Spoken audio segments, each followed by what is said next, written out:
4614. GhanaTalks Radio, giving the youth a voice.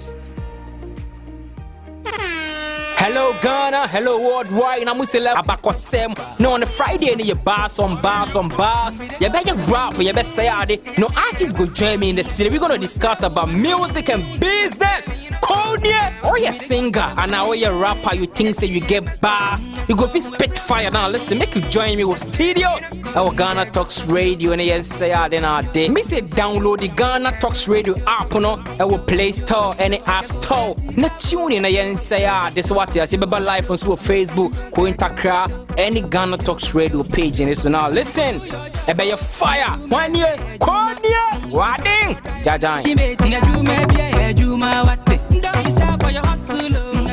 What do you want for breakfast? How do you want your breakfast? English breakfast, French fries. Koko Nikosi, alo komi keshito. Wache. Well, Gobe is the real deal. Join us on GhanaTalks Radio. Let's serve you a buffet of breakfast. From news headlines review, current affairs to social issues. Entertainment, sports, and all the trending stories live on our mobile app and across all socials from Monday to Friday, 7 a.m. to 10 a.m. With me, Pakwesi Omare, Regina Bliss, Deborah Adoso, and I am Esinal Fiagbedu. This is GhanaTalks Breakfast Show.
Adoso. Good morning, Miss Regina. Good morning. How are you doing? I'm great. I'm fit like a fiddle. What of you? Nice. How was your day? How was the night for you? My night was fantastic. Why are you smiling? Oh. Why are you smiling? I must say I'm so excited to see you this morning. Aww. Looking so refreshed and then with all smiles and cheers. I don't know if simply because today happens to be a Wednesday. Yes, today is a Wednesday. Today. And you know exactly. But there's something behind Oh, that. yes, there's something behind it. We talk about it back door. Definitely. All right, let's dive straight into our major headlines for today. Government raises against time as Mohammed's 120-day social contract nears deadline. The government is racing against time to fulfill its 120-day social contract with Ghanaians. Today, which is May 7, 2025, marks exactly 120 days since President John Dramani Mahama was sworn into office, marking the deadline for fulfilling key promises outlined in the 2024 NDC manifesto. 19 promises have been fulfilled, with 2 in progress, while the government is yet to deliver on 7, which include a review of taxes on vehicles, commencement of the 24-hour economy policy, a ban on illegal mining, a review of Customs Amendment Act 2020, and introduction of a bill to streamline government scholarship awards. The others are investigations aimed at purging state security agencies of vigilante elements, reopening investigations into the by-election killings.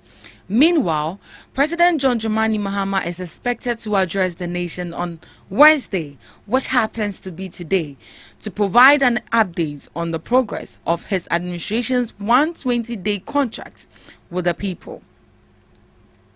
So this is what he said. On Wednesday, the president will hold a broadcast in which he will render an account for his stewardship in the last 4 months or 120 days. Therefore, I will urge Ghanaians to tune in and listen to the president so that they can draw their conclusion as to the level of compliance with the very promises that the president made to the people of Ghana. Following the launch of the Code of Conduct for Government appointee yesterday, the government is also set to launch a digital portal for reporting breaches of the Code of Conduct. Yeah, so today marks exactly 120 days since President John Dramani Mahama was sworn into office, and per that, he outlined some 120 promises that he was going to fulfill. And then he has 19 promises of the promises has been fulfilled so far. 2 are in progress. What do you make of it? Are you satisfied so far with his 120 days in office? All right. So, me personally, I would say I'm satisfied so far, because I would say I'm satisfied so far because he has fulfilled almost, should I say, 90% of what he wanted to achieve. First off, I would list just a few. First off is the nomination of a full list of cabinet, formation of a leaner government, code of conduct, hosting a national economic dialogue, organizing a national education dialogue, launching the Tree for Life and Blue Water Initiative. No fee stress. Which one is that? Has he fulfilled that already? No fee stress. Yeah. Let's finish with that. We would get back to that. All right, let's move And we on. also have the carry out shake-up of laws-making SOEs, abolition of taxes, 1 million coders program, Mahama Cares, a Jumeirah program, free tertiary education for disabled, okay, I think free yes. sanitary pad, Black Star experience, seed money for women's development, establishing of accelerated exports, compensation of flood victims, allocation and budget. He has done all these, and the ongoing promises is in regards to the investigation into Ahmed Swali's death, into SkyTrain and Akosombo's pillage, and this is yet to be fulfilled. Review taxes on vehicles, commencement of 24-hour economy, review of customs amendments, new bill to streamline government scholarship, investigative processes to purge state security agencies of vigilante elements. Reopen props into 2020 election by election and Ayawaso West killing, and lastly policy banning and the purchase of states' assets. So with this, I would say it's a very good thing, because no president Okay, so the no free stress is a policy in Ghana which is aimed to remove financial barriers for the first year students in public tertiary education by fully funding their academic fees. Was it the one that they said some of the students have already paid? Yeah. But they And are they will contemplating if exactly. they want to give it to them or if they are going to cover their fees with their second year. Yeah. Okay. All right. So with his 120-day contract in office, I would say even though he has not fulfilled all, he has done most of it, half of it, majority of it. And yesterday when we went out, when we talked to people who were really who had knowledge about these, they were all happy about it compared to some. And I would say that both of us are disappointed because it looks like most Ghanaians are not Ghanaians. They are just living in Ghana just like that. Most people are not concerned about the ongoings in Ghana. And I would say it's, should I say, frustrating, disappointing, or is it due to what they went through in the past administration? We don't really know. But let me use this platform to urge Ghanaians to be citizens, as Mahama said, and not spectators. We should really be concerned about what goes on in Ghana. They should learn about it. They should learn about it and be up to date. They should listen to the news. Now we have a lot of radio stations in Ghana. They should just listen to the news and be abreast with information. So back to our president, I would like to applaud him with this initiative, this 120-day contract, even though the time is up. That is today. Today the time is up. Yet so, even though he has not been able to fulfill all his promises, but we believe in him and we trust him. Since he has started, we know that he would complete it. So he will be addressing we Ghanaians today, and I don't know if he's going to outline why he wasn't able to accomplish the ones that he's yet to fulfill. But what matters is that he has fulfilled majority of them, and I think that is a good one right there. All right. And with he not completing some of it, I feel there's still time, there's still room for him to still do it. Right. Since he has been able to, let's take 200. Since he has been able to complete almost 180 of it, the rest he can still do it within a short time. We have faith he can still accomplish that. Miss Debbie. Okay, so within 120 days, I think Mahama has done well because 50% of what he said, he has done it. He has scrubbed, the levies, emission levy, e-levy, all the taxes, all the nuisance taxes. He has scrubbed them. And then the free tertiary education as well too, he did. And then ministerial appointments, he also did, and a whole lot. So within 120 days, from the onset, I know he can do it, but he's not completely going to, complete all, because it's not that easy. But this is the task he has set for himself, and I might say that he has done well because 50% of it has been completed. At least he has done something. So, well, what we hope now is for the best, and since he will come out today to speak about it, we are with all ears. But for me, he has done well. So what else are you looking for him to fulfill? That one thing that you think is of most priority to we Ghanaians that you think he hasn't fulfilled, that you're like, okay, Mr. President, we need you to work on this immediately, like ASAP? I think for me, the only thing that is left now is for people who have been one way or the other associated with maybe embezzling from the state.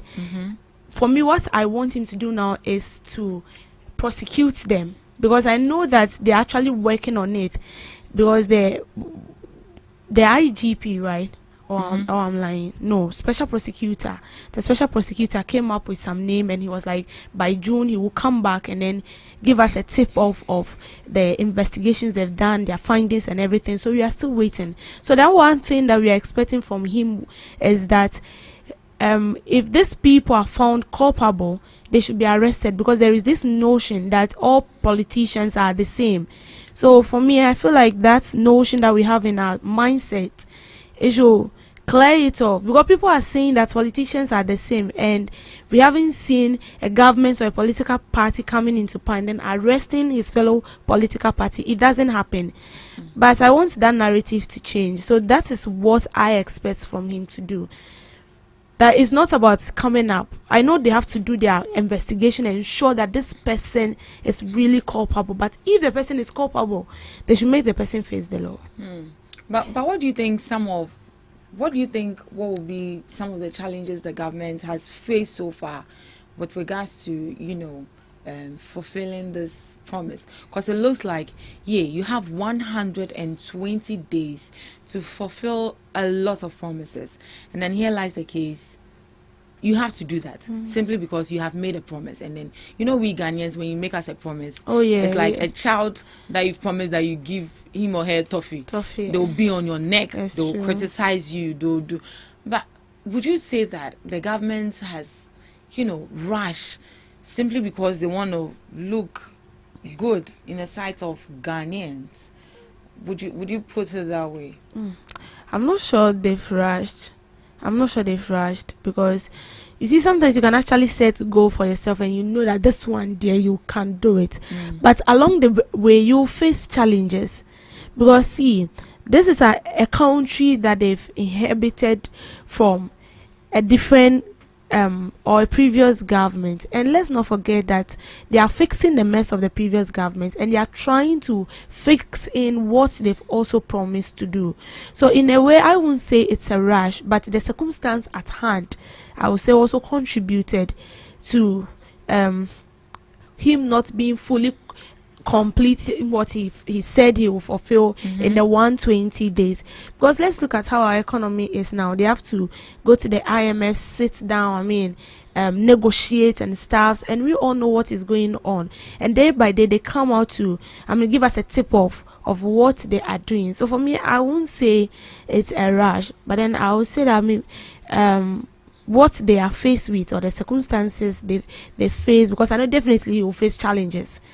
It's just like you are setting a goal for yourself, so you are doing every possible means to hit it. But then I feel like the 120 days they said was just small, like it was less. They feel like it will be that long, but it was a bit limited. So I feel like the 120 days minimum. You shouldn't have said 120 days. You could have given a time frame. Exactly. But if you wouldn't have given himself a time frame, don't you think they'll be lazying about? For better lack of words. I'm not sure. Because here lies the case: if you are working on something and then you give yourself a particular day, or you give yourself a time frame, it looks like you become more effective. Oh yeah, sure. Because here lies the case: you haven't made any promise to anybody. So, if that would be the problem, they could have extended it instead of the 120. But don't you think Ghanaians will come back and then bash them, because you were not able to fulfill that? That is why you are, fulfilling. But I feel like not now. Now, they cannot say we should give them an extension, because so I feel like he hasn't been able to fulfill some of the promises. The promises, so yes. That means there's going to be an extension. But we are just hoping that whatever that he stated in his 120-day social contract, he should be able to fulfill them. Even if the 120 days is up and then some of the promises haven't been fulfilled yet, we are just hoping that he's able to fulfill that. But do you think that with what he has fulfilled so far, they were that necessary, or they were that of a priority to we Ghanaians? What are you talking about? The relevance of it. Because here lies the case. People were saying the launching of the is it the Blue Water Initiative? They were like, it was irrelevant. But because it wasn't his promise, he just had to go ahead and, just fulfill that. Irrelevancy. The Blue Water Initiative. It is something they've sat down and we see to be irrelevant. But who knows? Maybe it can work. Tell us the relevance of the Blue Water Initiative. The Blue Water Initiative, is it not like a means of using them now we're given to some personnel to go and care Galamsey, right? 4 weeks training. Well, and yes, I did, but that's also what they've brought on board. And my dad will always say this: no harm in trying. So they are also trying, so they should try and let's see whether to pick up. If it will pick up. If it will They are pick. beating police officers and then military guys, and then they are not even able to save our water bodies. You see, And then sincerely these people- speaking, that Blue Water Initiative and Kasari doesn't really sit well. So, it doesn't sit well. So you agree with me that some of the promises that he has It doesn't fulfilled sit well. were not relevant, unnecessary. For them it's relevant. Not all be the Blue Water Initiative here. The person who brought that idea didn't actually sit down to analyze it very well. Because militaries could not stop Galamsey. Then 4 weeks training. What are you talking about? Those people mining legally, they are armed. And they've been in that business for a couple of years. And you are just going in for 1 month training. And then me. So with the Blue Water Initiative there, it doesn't sit well. But I won't say because of that to what he said he will fulfill is not relevant. It's relevant, but with the Blue Water Initiative, that one, That one, Miss Regina. Yeah. Would you agree that some of the promises he outlined and some of them that he has fulfilled are not relevant or necessary? People are saying that there are critics. The Blue Water Initiative, we don't see the essence of it. That's the only promise people are not happy with. You think? I feel that's out of all the many promises, that's the only thing most people are not happy about. Because looking at the Galamsey illegal mining and all the atrocities it's causing, and even they've deployed military personnel, they've deployed police officers. To some point, some people lost their lives in the battle, some people lost their lives, got injured in the process. And now you just train some young people for how many weeks? 3 weeks? 4 weeks. 4 weeks that training. They should go to this site and make sure that they restore back our water bodies or restore our environment. How? It's even though in a way it has created job for these people, but to me, as she said, I don't agree with it. You don't agree with it? It's not effective. What about the Free Century Pad initiative? Oh, the Free Century Pad initiative is very good. It's And then very I also good. No. Because wait, I understand your point, because a lot of people were bashing our president, some saying that gave him names. Wakoje contract and more being a Century Pad and all of that. Some people even and people gave are him going names. to use it as an advantage it to sell the Century Pad to people. Politics is forcing people to say that. To say that. And we are politicizing everything. Everything. And it's very bad. So what do you think we should do as a Ghanaian? We should leave this whole partisan something. We should leave it and then focus on the relevance of the thing, and then the impact is going to have the positive impact is going to have on the people, the girl child. We don't really care about the girl child. We have people that do not have money to buy common sanitary pad. It's different when you are from a home that understands that as a lady or as a young teenager coming up, you go through this monthly and they have to provide. Some families, some parents do not even care how you provide for yourself. It's none of their business. And this is what the government is bringing on board. And you are calling it irrelevant. Look at how happy those students were when they were given the pad. Just look at the smiles on their face.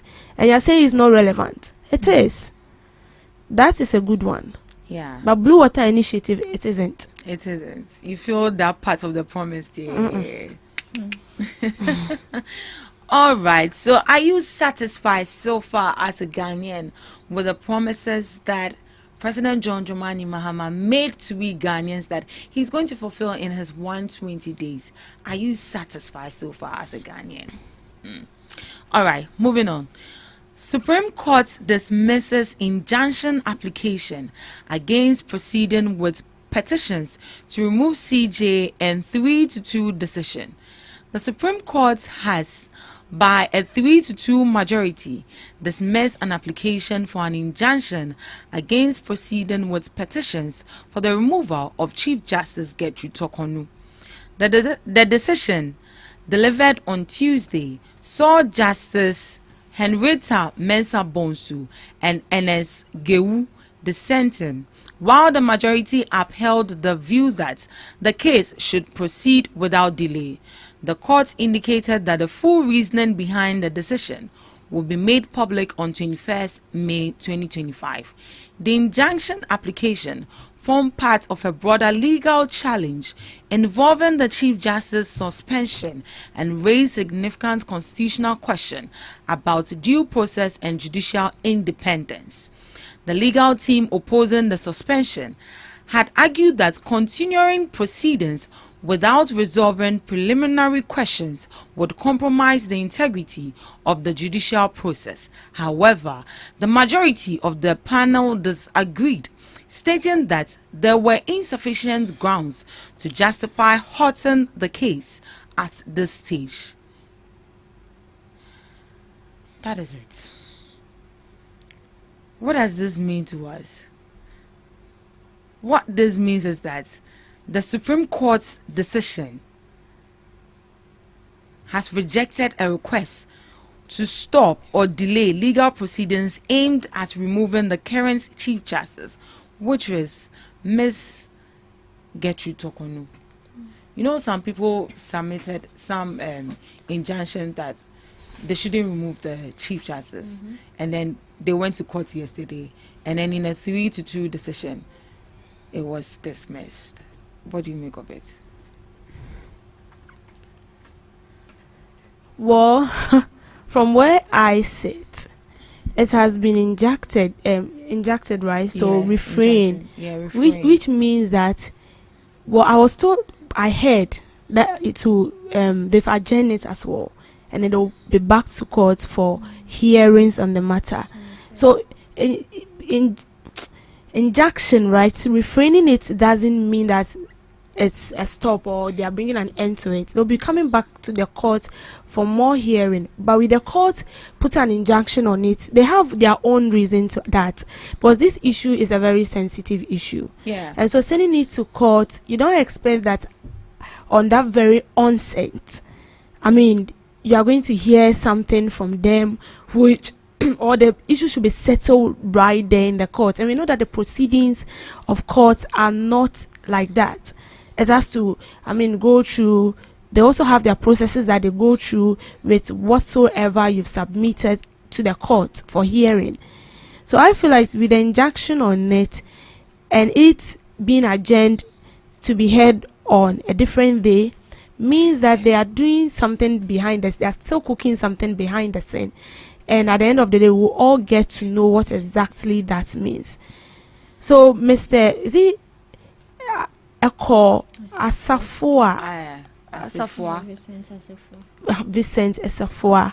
He actually saying that, and then the former Attorney General was actually his this thing.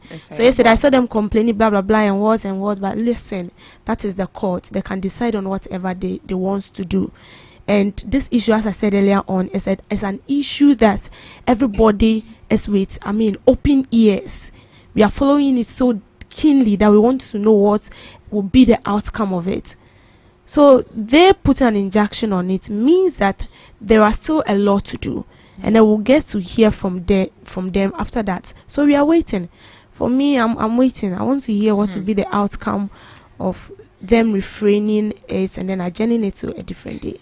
So this is coming from the former Attorney General, Mr. Godfred Yeboah Dame, objected to Justice Paul Bafo-Boni leading the panel, claiming it was improper since he's the only acting Chief Justice and the case involves the actual Chief Justice. So in a way, he's disputing the fact that why is it that the Chief Justice, which is Mrs. Gertrude Tokonu, has been removed, and now the acting Chief Justice, which is Mr. Godfred, Mr. Paul Bafo-Boni, is sitting on the case, and then it looks I don't know. It looks kind of like some way. Why would he be the one sitting on the case? Definitely, he would also like to be the Chief Justice. So making him sit on the case, he also votes against it that they should dismiss the case. What do you make of it? It doesn't even make sense that I am a Chief Justice and you've dismissed me. no, the government have dismissed me or suspended me, then you choose someone to act as a chief justice. That same person should sitting on the case. No, it doesn't make sense, because obviously I'll do everything within my part. He's actually part of the judges in the court. I'll do everything within my part to make sure that you don't sit in. Exactly. So I feel that they should find another person. See whether the person have the perception to save the person or not. Since he's the acting chief justice, even though he's not officially the chief justice, but he's the acting chief justice, all hands will be pointed at him, that he wants to make sure that the chief justice doesn't come again. So I feel that they should find another person. So you think he's not going to be fair in his judgment when it comes to this? That is what I'm saying. Whether he wants to be fair or not, whether he's at the end of the case, his verdict, the final verdict given, whether he's fair, whether he's not fair, all hands will be pointed at him. So to me, it doesn't really sit well with me as to why he will be the same person making sure that the case goes on or the case is halted or whatever it is. It doesn't. I don't know how the law system is. I don't know how they deal with their things, but this is our logic thinking. We are just being factual here. It doesn't sit well. And I don't even know why these people will send an injunction for the proceeding or the case to be halted. It's already there. It's already in court. Just make sure that you get to the end of the matter. I don't know why they want it to be halted. For what exactly? It's already in court. So you think they should just go ahead with the case? Whether you stop it, whether you don't stop it, you will still go to court. But there are critics saying that the suspension is more or less like that's a way for the NDC to remove her, and that they are not going to call her back. See, but we are here. There could be a probability that after the suspension, she might come back. So, what do you make in actual sense? What does this mean to you? That the suspension of the Chief Justice is automatically a nice way of the president removing her. You know, with when she was suspended, most people were coming out to say that just send your resignation letter and take yourself away from this shame. Now the question is, what did she really do? We know certain things she did, yeah, she but did. Now let's ask ourselves, whether suspended or not suspended, when the government or after the ruling, the final verdict given, if you are supposed to leave, you will leave. If you are not supposed to leave, you will not leave. So suspension is not a way to take someone out or to terminate someone of their job. It is not a way. Suspension is for your automatically or temporarily your work are being suspended until further notice. So when they gave us lockdown, was it permanent? It was not permanent. We are here. We are now sitting here back to our daily routine. So suspension is not a permanent thing. It's not something these people should is it be causing chaos or be causing mayhem about it. So they should just relax. Let the court do what the court is supposed to do. They should let them breathe. They will be the same person to say that the judicial system needs to be independent. So please, they should allow them to be independent and do what they are supposed to do. Ms. Debbie, do you want to add up something? Because they are saying GM is breaching. But per the processes, he's not breaching. How is he breaching the law? Because I think this whole issue has been passed through the right process. First, the petition was submitted to the Council of State, the President, then straight to the Council of State, and then a 7 or 8 member committee has been set up to look into this matter. And you went far ahead to go to the court as well to lodge your whatever it is pertaining this same issue. And you're saying the president is breaching. What is he breaching? And even how is he breaching? Because this petition didn't start on his time. No. When President Akufo-Addo was in power, he was petitioned by Yante Woshe. Yante Woshe. But with this, I don't understand why.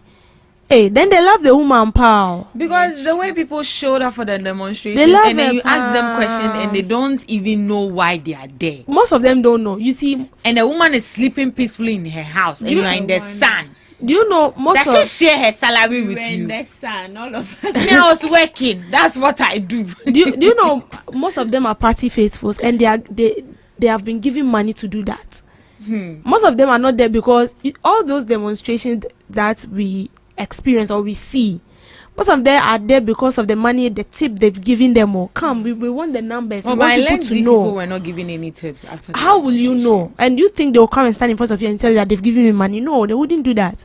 So the only way you can identify is you asking them a question. They will still be asking you, Chechemu. You're on the streets protesting. Why are you here? Or say Chechemu mame. Me Chechemu saying it means bunkasa ofifie kwana wunim ne nti awoba. Oh yeah, some people, most Yeah, people, most didn't know people- why they were there. So why are you there? Because I love the party. They don't have a job. Or I love minority leader. Me who say no kasana say so I want to come. But do you We have think a with the problem. demonstrations going on so far, President John Dramani Mahama has been very tolerant? The man is a tolerant man, and he is someone who is slow to act. Not as if he can't act or he can't say something, but He's just being strategic yes, about he's someone who listens. Like he's watching you, he's paying attention. And those kind of people, omokasa, you can see the heaviness in that. They are not so fast to conclude on issues. Okay, we know what will happen. Okay, so the petitions to remove the Chief Justice will now move forward. The court found no strong reason to stop the case at this early stage. The court will release its full legal reasoning on May 21st, 2025. So that is it. All right, moving on to our last news headline. Code of conduct. 20K gifts threshold too high. This is coming from Demlevo. Former Attorney General Daniel Yao Demlevo has described the 20,000 gift threshold outlined in the newly launched Code of Conduct for political appointees as excessive, calling for its urgent review to safeguard accountability in public office. Mr. Demlevo acknowledged that the code is a good step toward instilling professionalism and ethics in public office, but insisted that some provisions, particularly on gifts, require reconsideration. Drawing on his experience at the World Bank, Mr. Demlevo noted that the acceptable threshold there was significantly lower and that the new one projected should be re-examined. He stated, "It is a good start. I see a lot of clarity in defining the role of a minister. I am very happy to read about the receiving of gifts, except that the threshold, I think, is too high. 20,000 is just too high, and that is more than $1,000. This is what he said. Do you agree with him? Now the 20K that President John Dramani Mahama has outlined, that you shouldn't receive. If you receive anything more than 20,000, you should let him know. You should let the public also know. Do you think that is too much? You think it should be re-examined and then reconsidered? Miss Regina. It's too high in the sense that should they allow them to take it, or what is he trying to say? Maybe the money should be reduced. Hey, I don't really understand. Hey, because look at the money. 20,000. 20,000. Say someone's come to give me 20,000, I should just let it go like that. Now you are thinking about it. Do you think it should be reconsidered? Yeah, I think it should be reconsidered because we can't let go of certain things. Fine, as a government or public official, there are certain things you shouldn't indulge yourself in. Yes, we understand the point where our president John Dramani Mahama is coming from, but I feel that he should reconsider his decision. I think he should really reconsider it because 20,000 is too high. It's too high, and he should really reconsider. Because me personally, I'll take the money. Don't you think even with regards to that won't even lead people to even corrupt more? Because here lies the case. Someone wants to convince you on a governmental decision, and he knows that You can't look into his eyes and then reject that 20,000. money. Yeah, It's on the you bed take jail. it. And how would our president want accountability to come into this? Because it looks like when these people receive their money, how would you know that these people will come out and come and tell you that, oh, Mr. President, I received money from this person, I received money from this company or something? We should also think about that. As he said, it can also bring about corruption. We are already fighting as a country against corruption, and we are fueling it more. In a way, our actions or our words are fueling it more. So I feel that he should put down another step to make sure that he would look into this. But the 20,000 there, it's plenty. You think it should be no re-examined? matter the money you have, you still take it. All right. So this is what Mr. Domlavo is saying.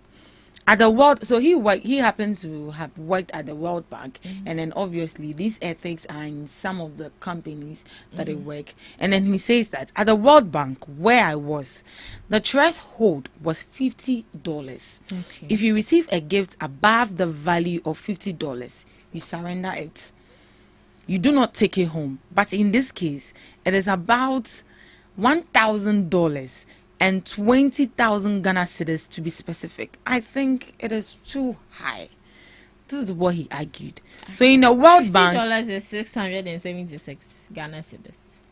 and even that one safe, you don't have to take it home. You surrender No, it. the $50, he said you can Yeah. take it home, but above. Above So it. he's trying to say that 20,000 is too much. It's they too should much. reduce it. Yeah. Oh, okay. I now understand. You get it? Yeah. They should So they reduce should it. reduce it to a certain fixed amount, where let's say an MP can receive a gift of this is 50,000 MP or the 676 square things. Let's say like $1,000. The MP can take $1,000, but above $1,000 you above can't. that. And then I think that one is far better. It's far better. It's far better. So It's the, far the better. 20,000 Ghana So cedis. so let me see, $20,000 to dollars. It is well. So the code, which seeks to promote ethical leadership in governance, includes a provision allowing ministers and other appointees to retain gifts valued up to 20,000 Ghana cedis. Gifts exceeding the value must be declared to the cabinet during term and upon leaving office, unless explicit permission is granted by the president to retain them. So if you're a government appointee and you receive 20,000 Ghana, the way I'm even talking, I'm even feeling sad. And you receive 20,000 Ghana cedis, you can't take it home. You have to report to the cabinet. So this is part of the code of conduct that President John Dramani Mahama read out a day before yesterday, right? That was on Monday. Yeah. So that is it. Miss Debbie, what do you think? Do you think the $20,000, the 20,000 Ghana cedis, is too much? Because Mr. Domlevo is saying that even when he was at World Bank, you don't take home 50,000 Ghana cedis. $50, you surrender it, you don't take it home. But in this case, it's about $1,000 and 20,000 Ghana cedis to be specific. I think he's too high. It's not too high. Why? It's not too high. I mean, 20,000, right? So if someone gives you 20,000, gifts you, Gifts, yes, free of charge. 20,000. Now here someone can just sit there and be like, I want to dash you 20,000 just like that. No, it's not too much. It's okay. It's not too much at all. So you think it should not be reduced? No. It shouldn't be reduced. It shouldn't be. So someone come and dash. Some of them can even take more than that. You don't know these politicians, these appointees they've appointed. You don't know them. You don't know the kind of work they do underground and stuff.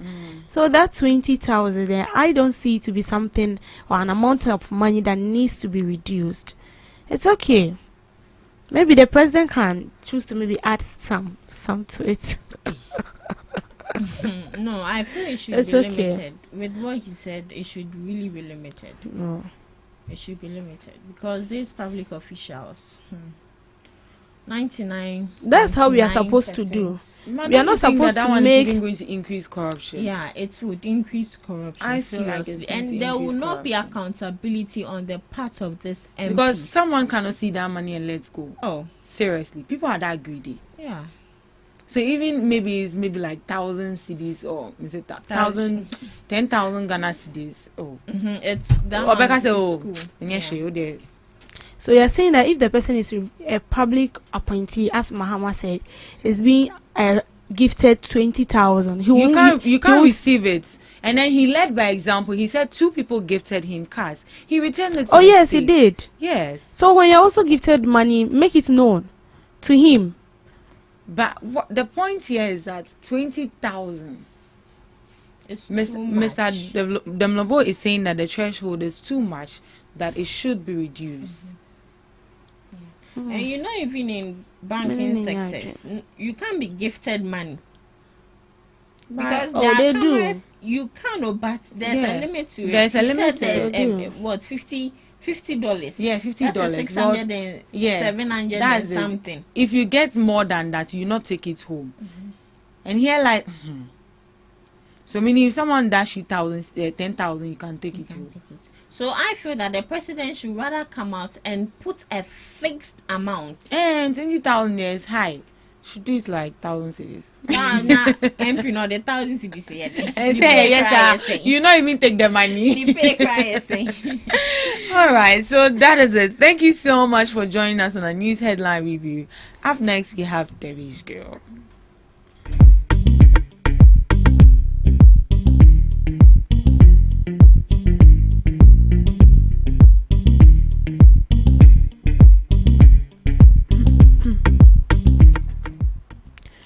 Good morning and welcome to Debbie's Grill. We talk about issues that concerns to the state. Now this morning I want us to look at something very critical that has to do with our indiscipline as citizens of this country. Now first, I think for the past 2 years or for the past 1 year, there have been high record of accidents on our road, especially when it has to do with our major roads. And most of the complaints of these pedestrians and people who use this road enough, made complaints that they have to be crossing busy roads and sometimes the traffic do not function properly. And most importantly, there is no footbridge where it can ease, their journey or help them to prevent accidents and stuff, because you see some of these vehicles move on high speed and they don't even have the time to wait for you to cross because the person is already late for work. And so the government thought it's wise to bring up a footbridge or build a footbridge on our major roads to help pedestrians. Now after this footbridge has been built, we the pedestrians are refusing to use the footbridge. I won't even go far. I'll use Malam Junction and I'll use Tetegu for example. Especially when you get to Tetegu, when the footbridge wasn't constructed, you can see a lot of people trying to cross the road. And with that place too, the traffic light as at that time wasn't properly functioning. So you can stand there in about 30 minutes and still not cross the road. Because someone is in his vehicle busy.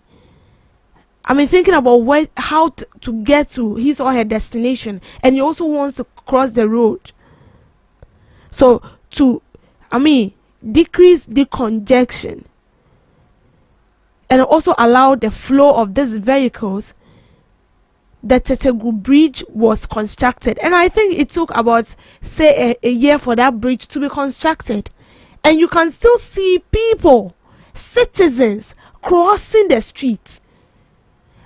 What else do you want us to do again? Because we are the same people who complain that we find it very difficult to cross the road. And you and I know that from Kaswa Tetegu stretch to Malam, that stretch is a very busy stretch. That street is always busy. You won't get there for a day and then you see the streets, being empty with no vehicles. And they've constructed a footbridge. As for you, you said you're not going to use the footbridge. You want to still cross the road. But you complain about this same issue. So what else do you want us to do again? Or you still want us to come and educate you?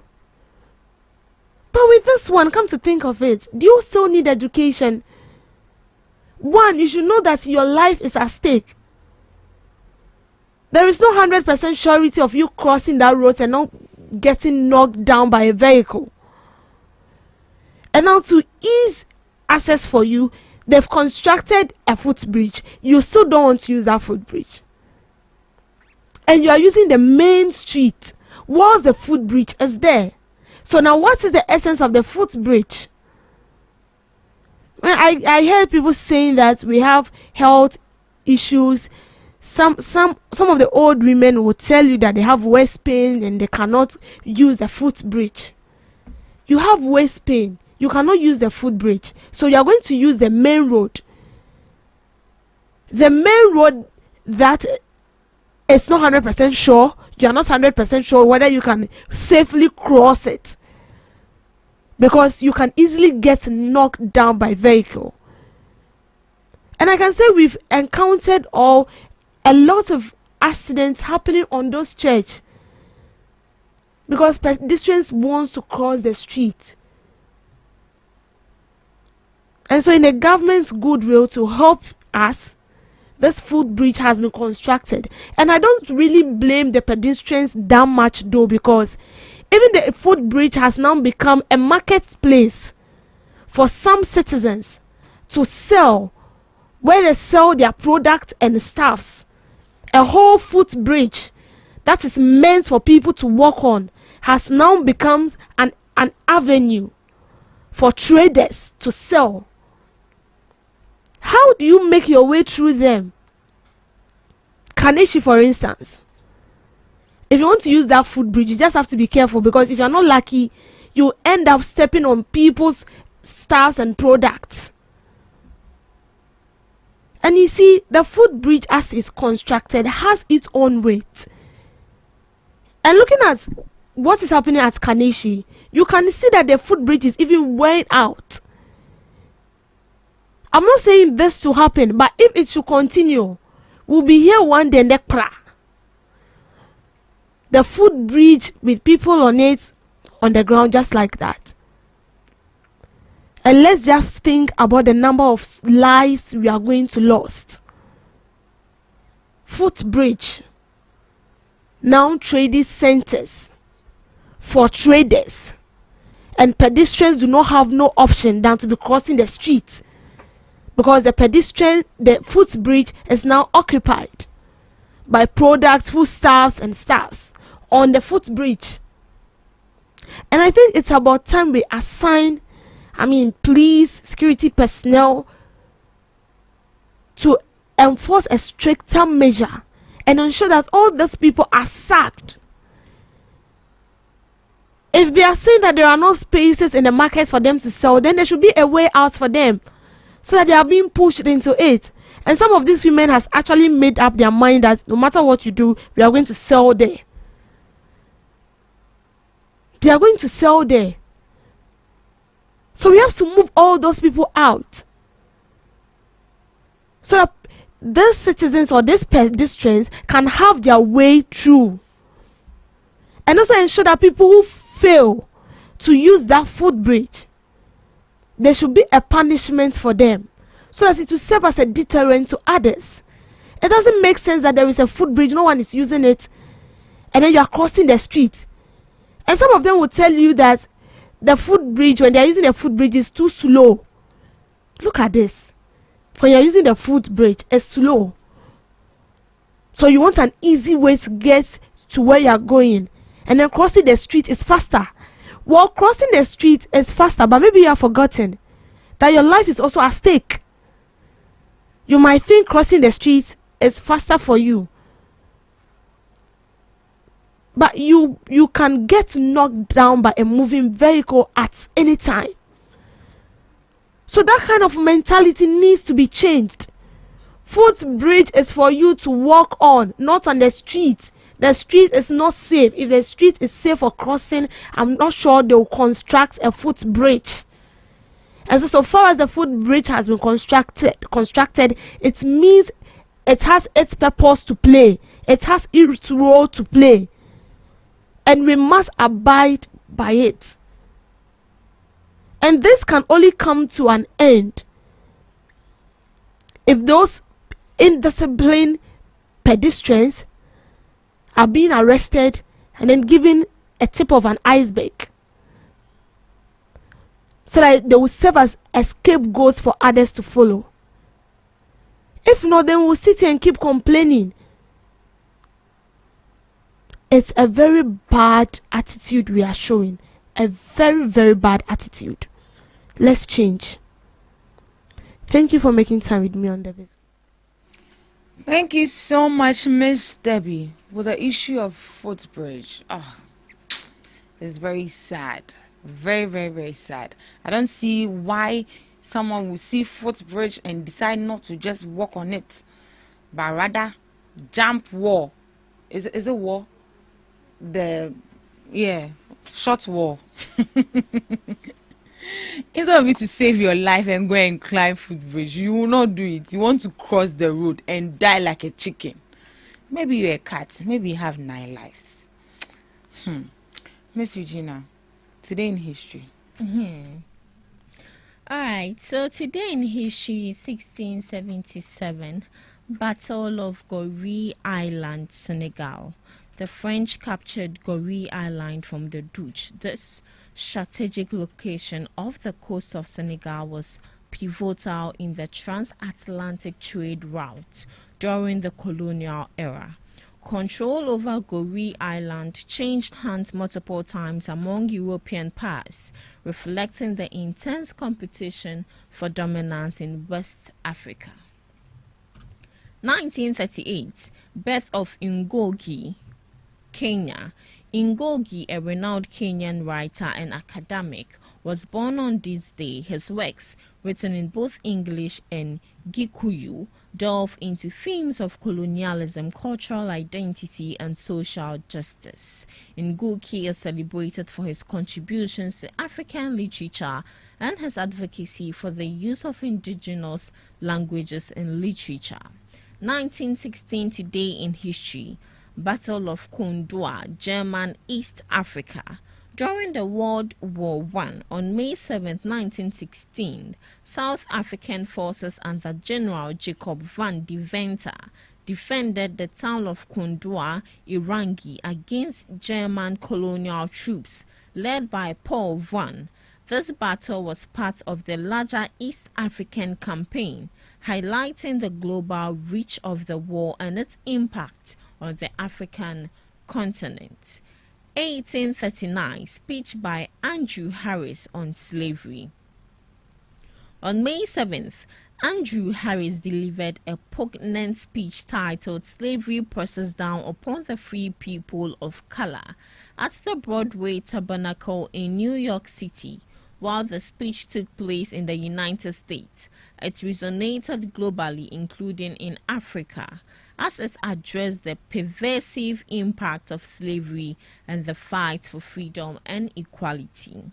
1878, patent for wagon-mounted fire escape ladder. Joseph Richard Winters, an African-American inventor, received the patent on May 7, 1878, for his design of a wagon-mounted fire escape ladder. This innovation significantly improved urban firefighting methods and showcased the contributions of people of African descent to technological advancements. Moving to some Did You Know? Did you know that a single honeybee can visit up to 5,000 flowers in a single day? Honeybee can visit and pollinate up to 5,000 flowers in a single day.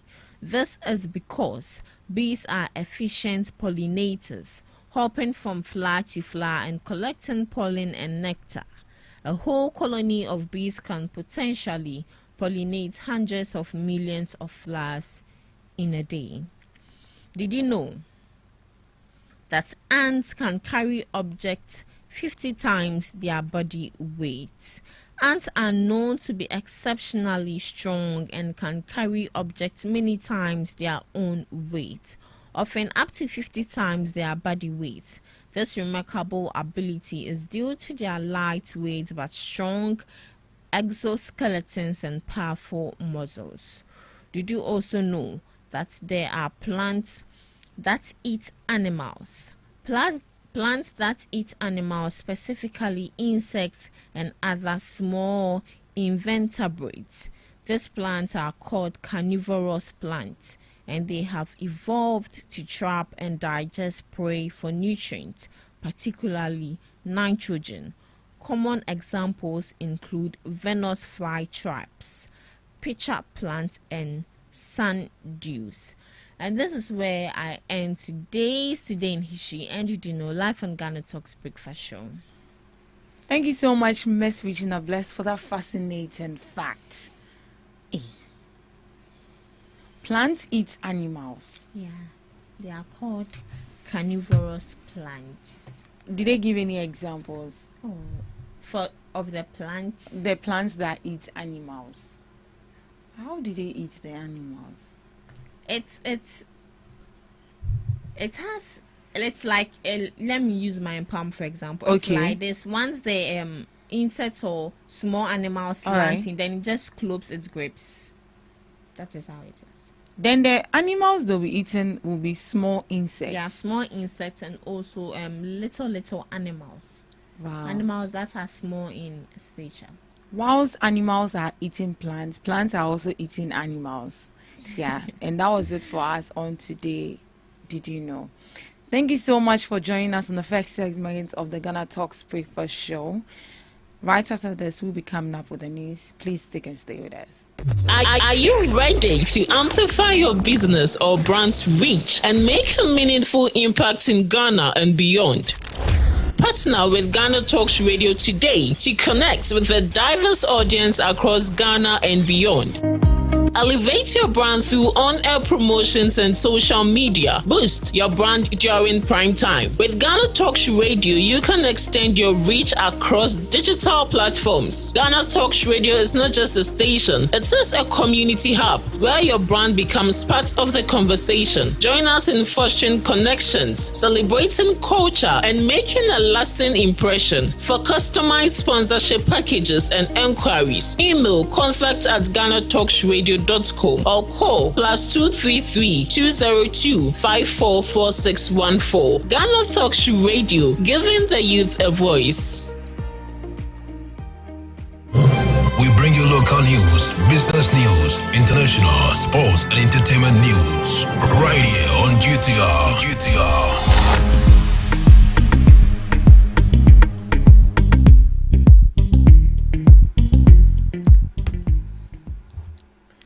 Good morning and welcome to the morning news broadcast on GhanaTalks Radio. In today's news bulletin, President Mahama launches committee to boost Ghana's exports sector. Member of Parliament for Old Tafo Vincent Echo disagrees with Supreme Court interpretation on CJ's removal. National organizer of the Liberal Party accused the New Patriotic Party of hypocrisy on democratic values. ECG warns of power outages in a tick of infrastructure strain. This and many more coming up shortly. To stay with us.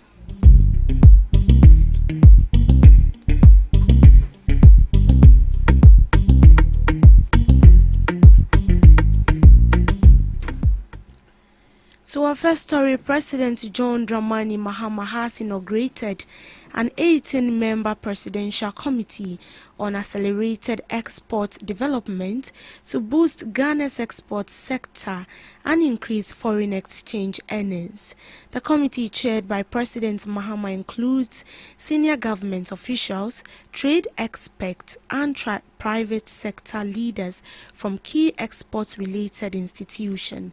The objective of the committee is to drive Ghana's export transformation, enhance foreign exchange earnings, and to foster innovation, strengthen public-private partnership to increase non-traditional export.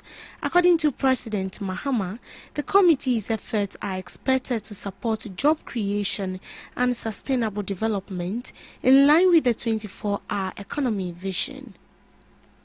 Authority tasked with safeguarding quality is often under-resourced. At the same time, the absence of accredited local laboratories force exporters to rely on foreign testing facilities, raising their costs and causing unnecessary delays. At our ports, the overlapping inspections, extended clearance times, and informal fees are all a burden for exporters. According to the International Trade Center, these inefficiencies cost Ghana up to $4.3 billion in lost export revenue each year. In our fisheries sector, repeated alerts from the European Union concerning illegal fishing, hydrocarbon and heavy metal contamination have led to temporary bans against our fish exports. And this has come with significant reputational damage. Alarmingly, women and small and medium enterprises, who represent a vital source of innovation and resilience, account for less than 4% of Ghana's exporting capacity. These are not just statistics. They represent jobs, they represent people, they represent missed opportunities and delayed prosperity. And we must and will correct this. It is for this reason that the AEDAC has been established to serve as a high-level platform for strategic coordination, policy coherence, and institutional accountability in our export development effort. Our strategy is ambitious but deliberate. Under the Accelerated Export Development Program, Advisory Committee, and the National Export Development Strategy, our aim is to grow Ghana's non-traditional export earnings from $3.5 billion annually to at least $10 billion by 2030. Ladies and gentlemen, to achieve this, we will prioritize value addition and economic diversification. Ghana's current exports remain dominated by low complexity raw materials such as gold, cocoa, cashew, timber, all in their raw state. On the Global Economic Complexity Index, we rank 110 out of 133 countries. This must change. We will support our private sector partners to invest in agro-processing and light manufacturing. In the textiles industry, where 75% of inputs are still imported, we must act to decisively harness the potential of a $6 billion regional market. Ghana has the potential to substantially increase our exports of garments across Africa and to the world. Through targeted incentives and strategic partnerships, we will scale up our local production and participation in this value chain. Our 24-hour economy strategy will complement this ambition by developing focused value chains. Moving on, the Supreme Court, in a 3-2 majority decision, has dismissed an application seeking to halt the process for the removal of Chief Justice and revoke her suspension from office. The application, filed by Member of Parliament for Old Tafo, Vincent Eko Asafua, was represented in court by lawyer and former Attorney General Godfred Yeboah Damen, Acting Chief Executive Paul Bafo Boni, along with Justice Yoni Kolendi, ruled to dismiss the injunction request. The court indicated that the full reason for its decision will be made public on May 21st. Meanwhile, Mr. Vincent Eko Asafua has expressed strong disagreement with the Supreme Court decision to dismiss his application. He argued that the Constitution's silence on a particular issue doesn't mean it won't effect or potency. It means it without effect or potency. Well, I was even surprised that it came up because 24 verses Attorney General clearly tells you that in reading the Constitution you have to do so by the letter and the spirit. If anybody tells you that because something has not been clearly stated in the Constitution, and for that matter it has no potency, I am telling you that that is not the case. In fact, even today, the Interpretation Act of Ghana tells you that we have to read the Constitution purposively. Purposively means that the letter and the context is very much important. It is on that basis that even the Ajechu case, where a prima facie that will have to be established in the case of a Chief Justice, which has not been stated clearly in the Constitution. Ajechu said that we have to establish a prima facie. So if anybody tells you that something will have to be stated in the Constitution before some potency will have to be given to it, I don't think that is the law. Let's wait for the reason.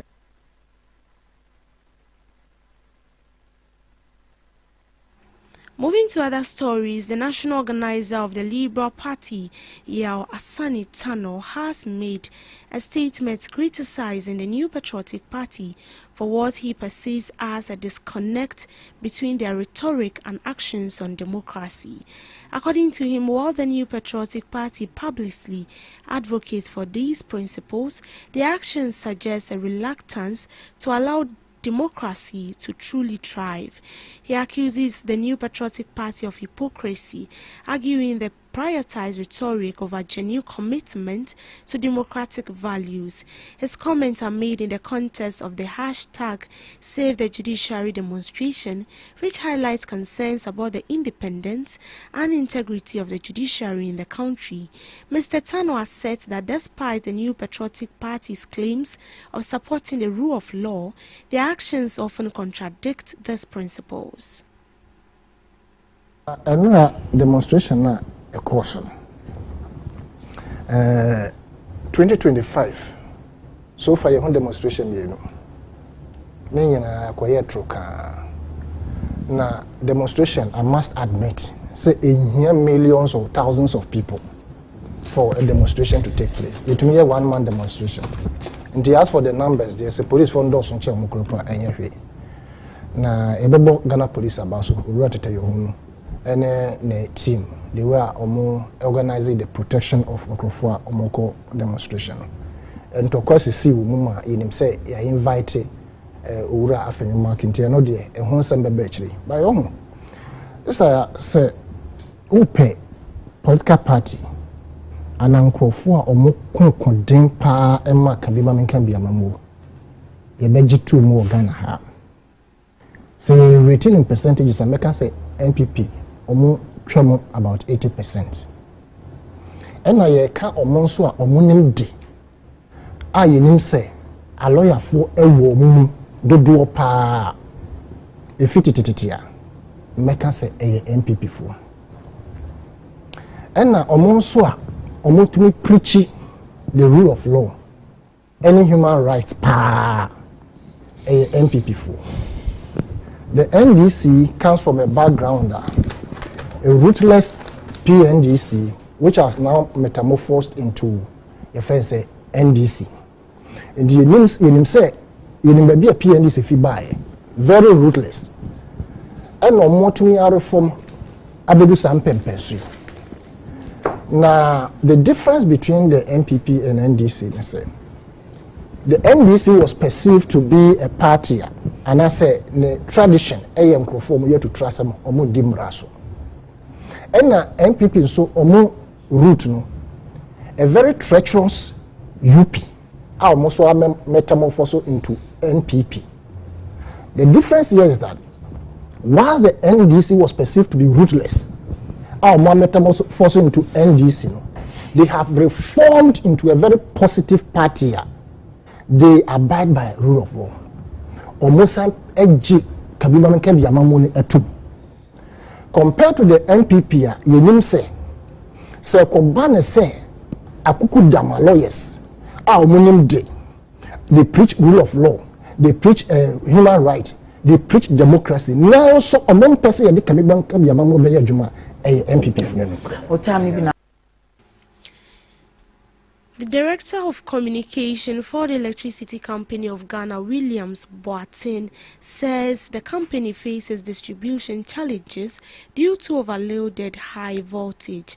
This issue is attributed to a surge in electricity demand, which has increased by 10% since December, putting a strain on ECG's infrastructure.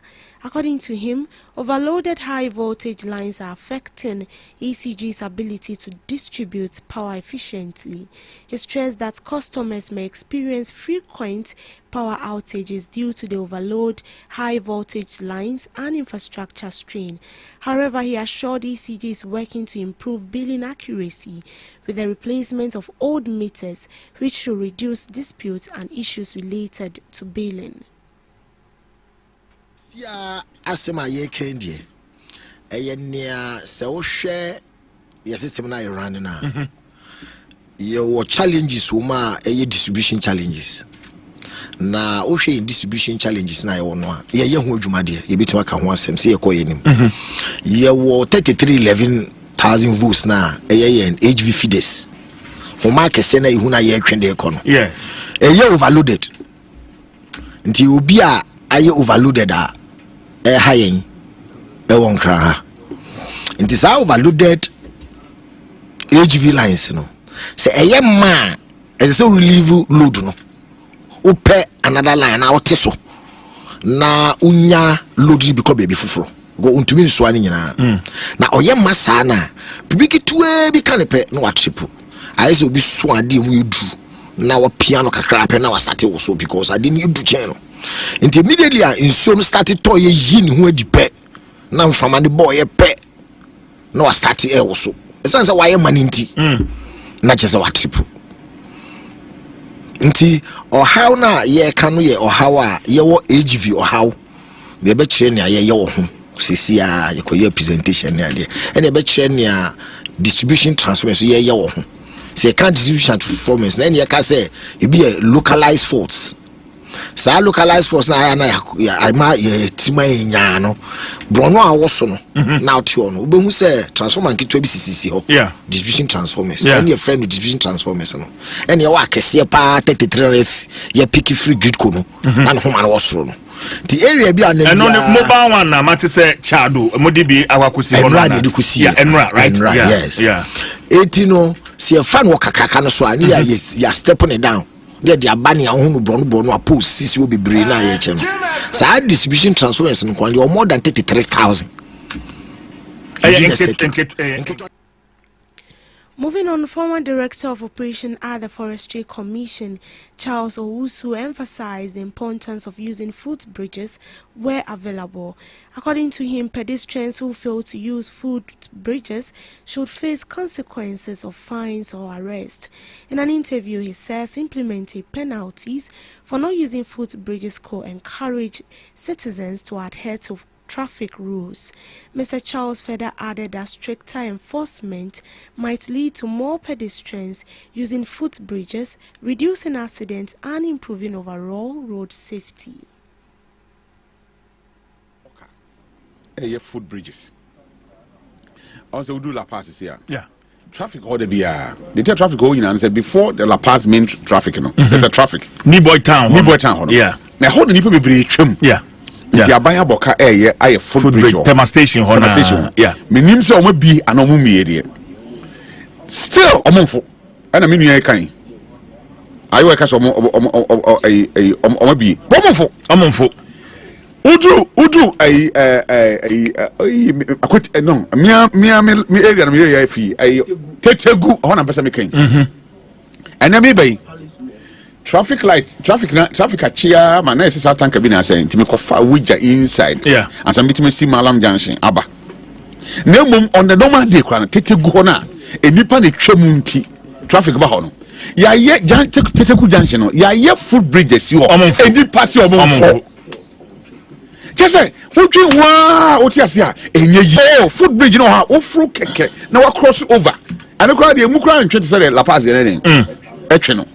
But any pass your moon for. Shall we do Kaneshia? Kaneshi, baby, a station on a market, no. Yeah. Robert's pa a foot bridge, no. And then near ma a foot bridge, so ni pair, Tom and Dewa. You hear a disaster, BBC. Yo, etihana ebuogu ekum nipa e wosoro ni cars etwamina. What kind of indiscipline is this? Yes, subai no. What dwen what ase a enye yie. Car no wudu wona se wan nyina ma nipa na nkroso. Na se wokobo na e asem. Yeah. Ya providing no the alternative say be an nkwan ya betima body nkwan we den e ho ban no. Aban se maboka ma ye fu. Udi so mo ye fu bridge no. Traffic pa ye ko mu wo sa kwan no so no Tetegu junction because ya block kwan no one side kwan so ye 2 lane pe and ya block one side now we cars a free Cape Coast. In business, the Bank of Ghana has total gold reserves reached 31.37 tons ending April 2025. This was contained in a market data released by the Bank of Ghana. The gold reserve position ending represents more than 200% increase compared to December 2022. The data showed that on March 31st, the Bank of Ghana's total gold holdings stood at 8.78 tons. However, these increased by some significant margin over the past month to reach 31.73 tons. A careful look at the data showed that in some cases, the amount of gold reserves added by the Bank of Ghana on a month-on-month basis went up by more than 20%. However, since the beginning of this year, the aggressive increase in the gold reserve holdings slowed compared to the margin of increase in previous months. The Bank of Ghana has attributed the strong growth in its gold reserves over the years to the domestic gold purchase program, which was launched in June 2021. The move was part of measures to increase Ghana's reserves by diversifying the central bank's holdings with the purchase of gold from mining firms in the country. It also helped the Bank of Ghana to reduce global shocks and volatilities associated with the dollar, but immune from gold reserves. Per the arrangement, the Bank of Ghana buys gold from the mining companies and pay them back in Ghana cedis. The central bank had earlier raised concerns about Ghana's low gold reserves, calling for new measures to improve the situation going forward.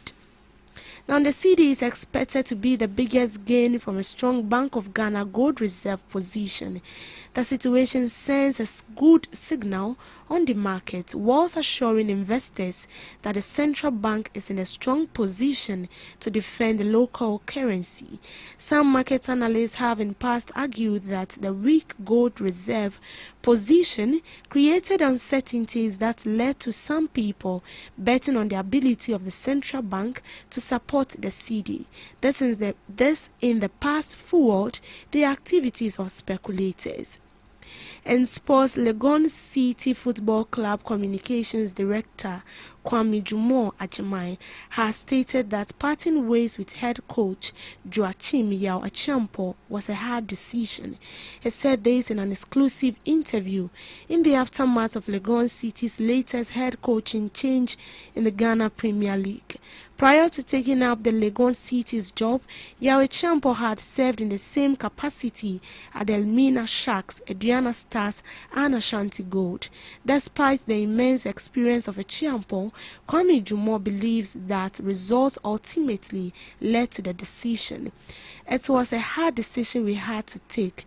Results had not been great, and we found ourselves sucked into the relegation zone, and we felt we had something. We felt we had to move in a different direction.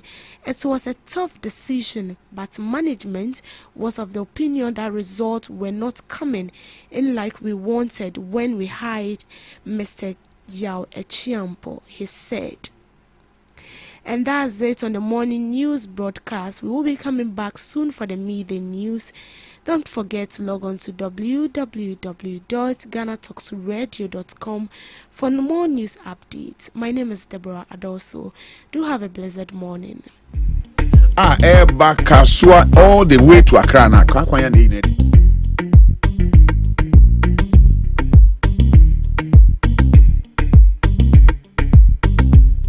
Are you ready to amplify your business or brand's reach and make a meaningful impact in Ghana and beyond?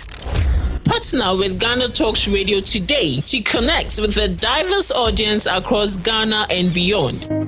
Elevate your brand through on-air promotions and social media. Boost your brand during prime time. With Ghana Talks Radio, you can extend your reach across digital platforms. Ghana Talks Radio is not just a station, it is a community hub where your brand becomes part of the conversation. Join us in fostering connections, celebrating culture, and making a lasting impression. For customized sponsorship packages and enquiries, email contact@GhanaTalksRadio.com or call +233 202 544614. Ghana Talks Radio, giving the youth a voice. What do you want for breakfast? How do you want your breakfast? English breakfast. French fries. Koko Nikosi, alo komi kesheto. Wache. Well, Gobe is the real deal. Join us on Ghana Talks Radio. Let's serve you a buffet of breakfast. From news headlines review, current affairs to social issues, entertainment, sports, and all the trending stories live on our mobile app and across all socials from Monday to Friday 7 a.m. to 10 a.m. With me, Pakwesi Omare, Regina Bless, Deborah Adoso, and I am Esinal Fiagbedu. This is Ghana Talks Breakfast Show. This is Ghana Talks Breakfast Show. A very beautiful good morning to you. It's the midweek edition of the Ghana Talks Breakfast Show on Ghana Talks Radio.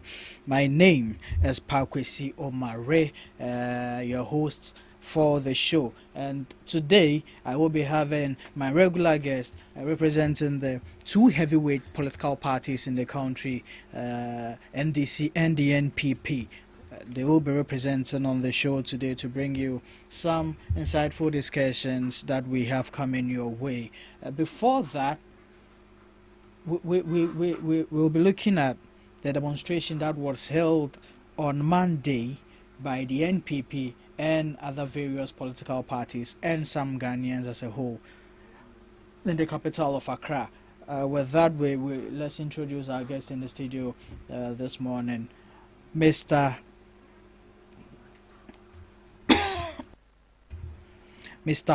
Paul Amwako, representing the NPP for Amasamai constituency. Communication team member, and he's vying for another position. Not yet. No. They haven't opened nomination out, and campaign hasn't started yet. So, so you for don't now, want to. you're there. Okay. I don't want to violate the rules of the party. Oh, yeah. So, okay. But Paul, good morning. Good morning, Mr. Murray. I hope everything is fine. Everything is good. Everything is good because yesterday night I had a very wonderful. We watched a very wonderful game. Are you a Barca fan? I'm not a Barca fan.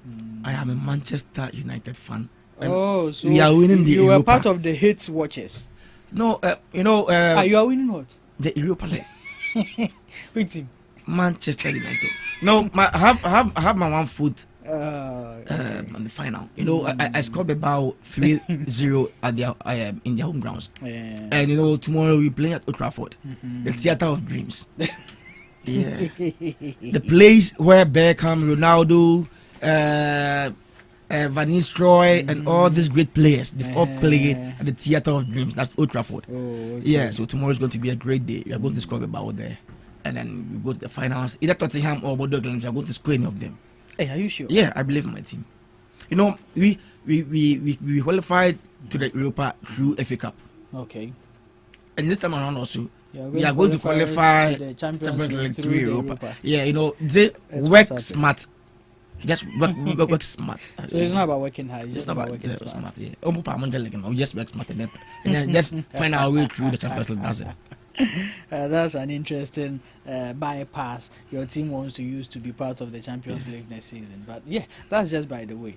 Paul, last Monday, your party led certain group of people in the country to host a demonstration or a protest against the government in power in regards to the suspension of the Chief Justice, who is awaiting whether to be removed or be reinstated. How was the demonstration? I know you were a part of it. Yeah, I saw you holding I was interviews there. here and there. Mr. Wari, thank you very much. Let me say a very good morning, a very special good morning to your viewers, and also special good morning to the good people of Amasama constituency, my former MP, my constituency executives, coordinators, polling station executives, and all party members of Amasama constituency. And also, this demonstration, I have to say a very big congrats to the regional organizer, Commander Prince Obeng. He did very well. It was a working day. Monday's a working day. But if you look at the crowd that we had, the crowd that we were able to mobilize for this demonstration, in fact, I was even shocked. Like, I wasn't expecting that number. Yeah, I was shocked. Even the police themselves, they were like, hey, for the number of like when we were going, we went as a team from Amasaman. My national coordinator, my deputy organizer, and some other group of people. We passed through some vantage points, and then we met some police officers there. So the Supreme Court, they didn't know that the people at the Supreme Court were damn penny. So when we came, so hey, some of us are. In fact, we did a very nice demonstration, a very peaceful one. Kudos to the organization team. Talking about peacefulness of the demonstration, we've seen demonstrations being held under your government, under your administration, and we know the things that went on during that time.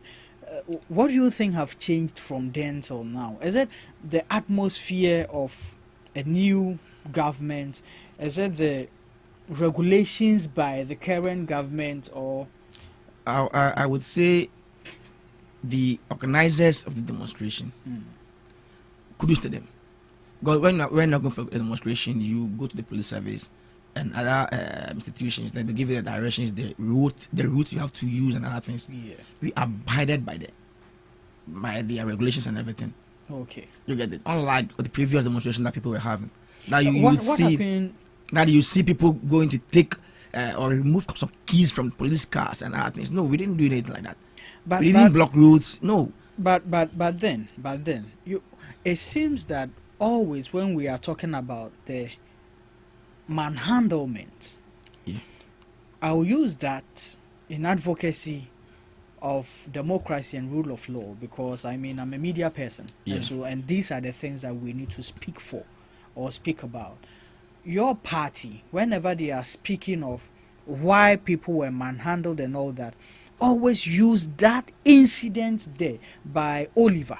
Not taking Oliver. Out keys. We saw Mr. Ralph, his name is Ralph, was to block the road, not saying you not allow cars to pass. How many times were protests held under your administration? I can't count them. Exactly. There are many. And each and every one of it, I cannot testify to it that there were instances where people were being beaten, some were being sprayed with hot water and all that.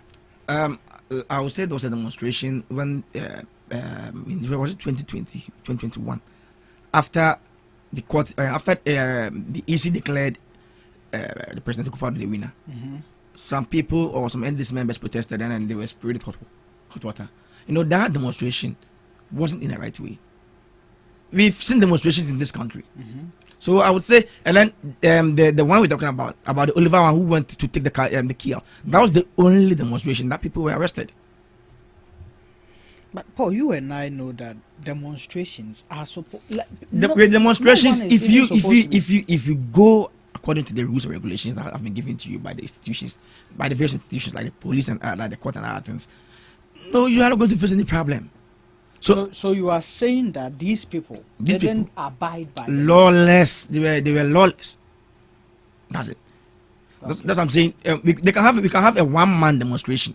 Okay. Doesn't matter the crowd. We can have a one-man demonstration. Okay. But this demonstration, we went or we did according to the rules and regulations that were given to us. From the Supreme Court to the Parliament House, from Parliament House straight forward to the Jubilee House. And with that, last year, it was ascertained by your party that the Jubilee House is a security zone. Yeah. So I wasn't expecting your party to lead a charge. So to even get to the premises of the Jubilee House. When we were getting close to the Jubilee House, the police had their barriers over there. I don't know if it's barricades or whatever over there. So they were like, we cannot cross this line. It's fine. Only Honorable Afanya Markins, the minority leader, was supposed to go and deliver the petition. So we told them that they should allow him. In fact, they allowed the media personnel to cross the barricade to the other side. And the media personnel were waiting for Afanya Markins to grant interviews with him. The police were like, we don't allow you to go there. And we were like, no, he's the one supposed to deliver the petition. You know one thing, Mr. Mari, when we went there, I'm not a security person, but when we went there, I heard my security officer. He was in uniform. I saw his name, I won't mention his name here. He said they should unclock the guns because they weren't expecting this crowd. So if they do anything, it might not end well.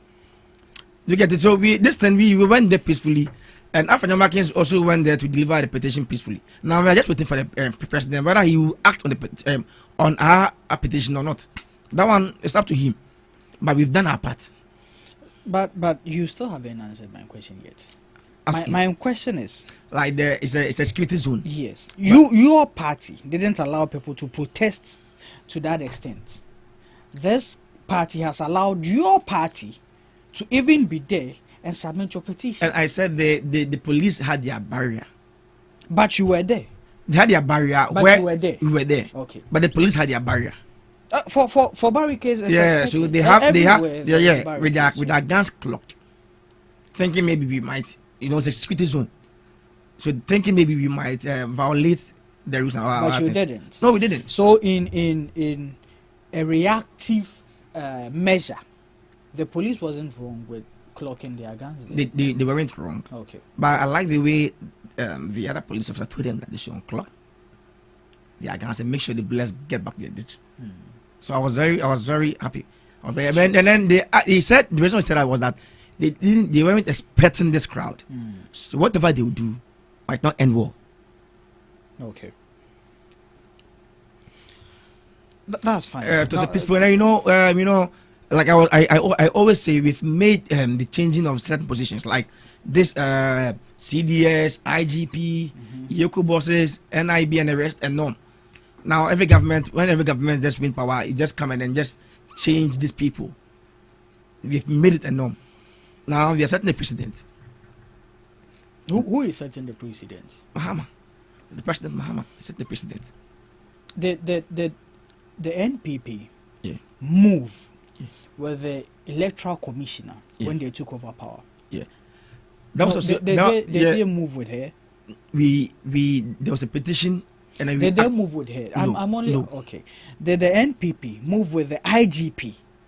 That's what I'm saying. That's what I'm saying. So if it has become a norm. Okay. And now we are extending it to our judicial service. We are extending to the CG. And then it will that will be a dent on our democracy. So the dent is not on the fact that citizens are not satisfied with the service of the CG, but rather the fact that the president is taking action to make sure citizens. For now, get we don't know who wrote the petition. But do you know that? For now, we don't know who wrote the petition. Let me ask this: is it mandatory for the president to publicize the petition? No, it's not mandatory. Exactly. It's not mandatory. So that's what I'm saying. For now, I can't speak to the petition. Yeah, okay. Because it's still it's still not out. Anything about the petition are just rumors. But even the petition shouldn't even come out. We saw a Facebook post of Sami Jemfi which had the inscription that the woman traveled with her daughter and other things, but Sami Jemfi, which is unlawful. Well, the petition shouldn't be out, but Sami Jemfi came out stating certain things in the petition on Facebook, which is very, very lawless. Do you get it? It's very, very lawless. What the issue you are speaking to? Yeah, are evidence. This is not part of the petition. These are evidence brought out by investigators.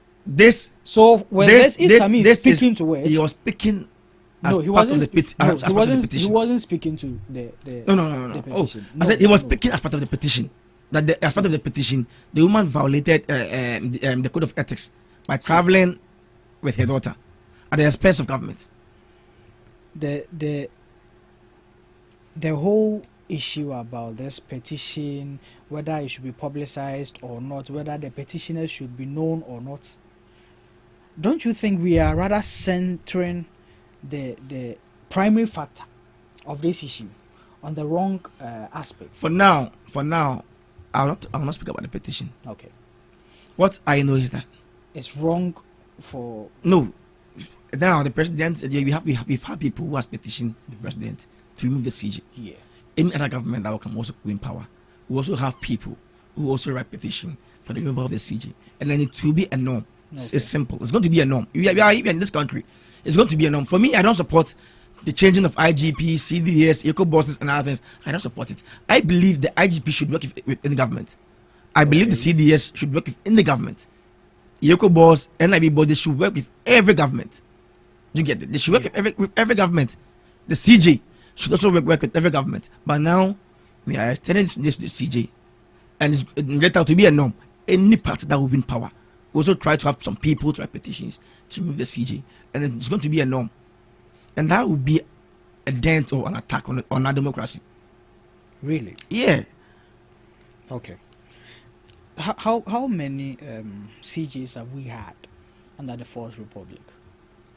I don't know Rollins who he appointed, but I came to meet George Nawood by Kufuor. George Nawood served under Mills, under Mahama, and under Kufuor before she retired. Okay, let me help you with that. We've had 7 CJs. 7 CJs, yeah. And out of the 7, do you know how many the NDC has appointed? It's not about how many. No. It's not about how many. It's not about how many they've appointed. They appoint you. You go on pension. Then they appoint another person. Exactly. That's the norm. So all along, no CG has been petitioned to be removed. Exactly. Yeah. So if there's been an issue, and do you know that the first petition against this CG was received by your president? Yeah. You know that. And then so how is it that we want to create a narration like it is the NDC who is orchestrating the removal of the? I'm saying, like the first petition was received by our president. Yeah. Fine. He didn't act according to whatever. Okay. Because the president believed the CJ should just work till she goes on pension. We believe the judiciary, so we'll let her work till she goes on pension. Now, we have another petition that's on delivered to President Mahama, and then he is also acting according to the petition that the CJ has been suspended. Yeah. And then we've appointed an acting CJ. We have no problem. Me as them, that's what I'm saying. I have no problem. Okay. My only problem is that the NDC will not stay in power forever. Okay. Definitely there will be a change of government, and maybe it won't be MPP, maybe it won't be CPP. We don't know. I can't talk about the future. But any government that will come, this will be a precedent. That's my worry. That's your worry. Yeah. Okay. That's my worry. Okay. And that's it. That's understandable. That's my worry. Now take me through you were completing your the demonstration. Yeah. Oh, it was peaceful. It was peaceful. Very, very peaceful demonstration. The crowd on a working day like this, then you find people. Somebody will say because many Ghanaians are unemployed. Who is that somebody? I mean, the way you are saying somebody. Somebody will say because many Ghanaians are unemployed. That's why we're able to get that crowd on a Monday morning. But getting that crowd on a Monday morning shows how Ghanaians are not happy with the actions of the president. Okay. In relation with the CJ. Okay. Getting that number, that crowd shows how Ghanaians are not happy with the actions of the president in relation with the CG. Okay. But many Ghanaians came out. I would not say MPP members. But many Ghanaians, because they are all citizens of Ghana. Sure. They are all you get it. Don't worry, I've taken. We had LPG. The LPG joined the demonstration. NDP joined the demonstration. PNC and other political parties joined the demonstration. Let me get something. Yeah. And with this one, I really want you to help me. As the issue with which you demonstrated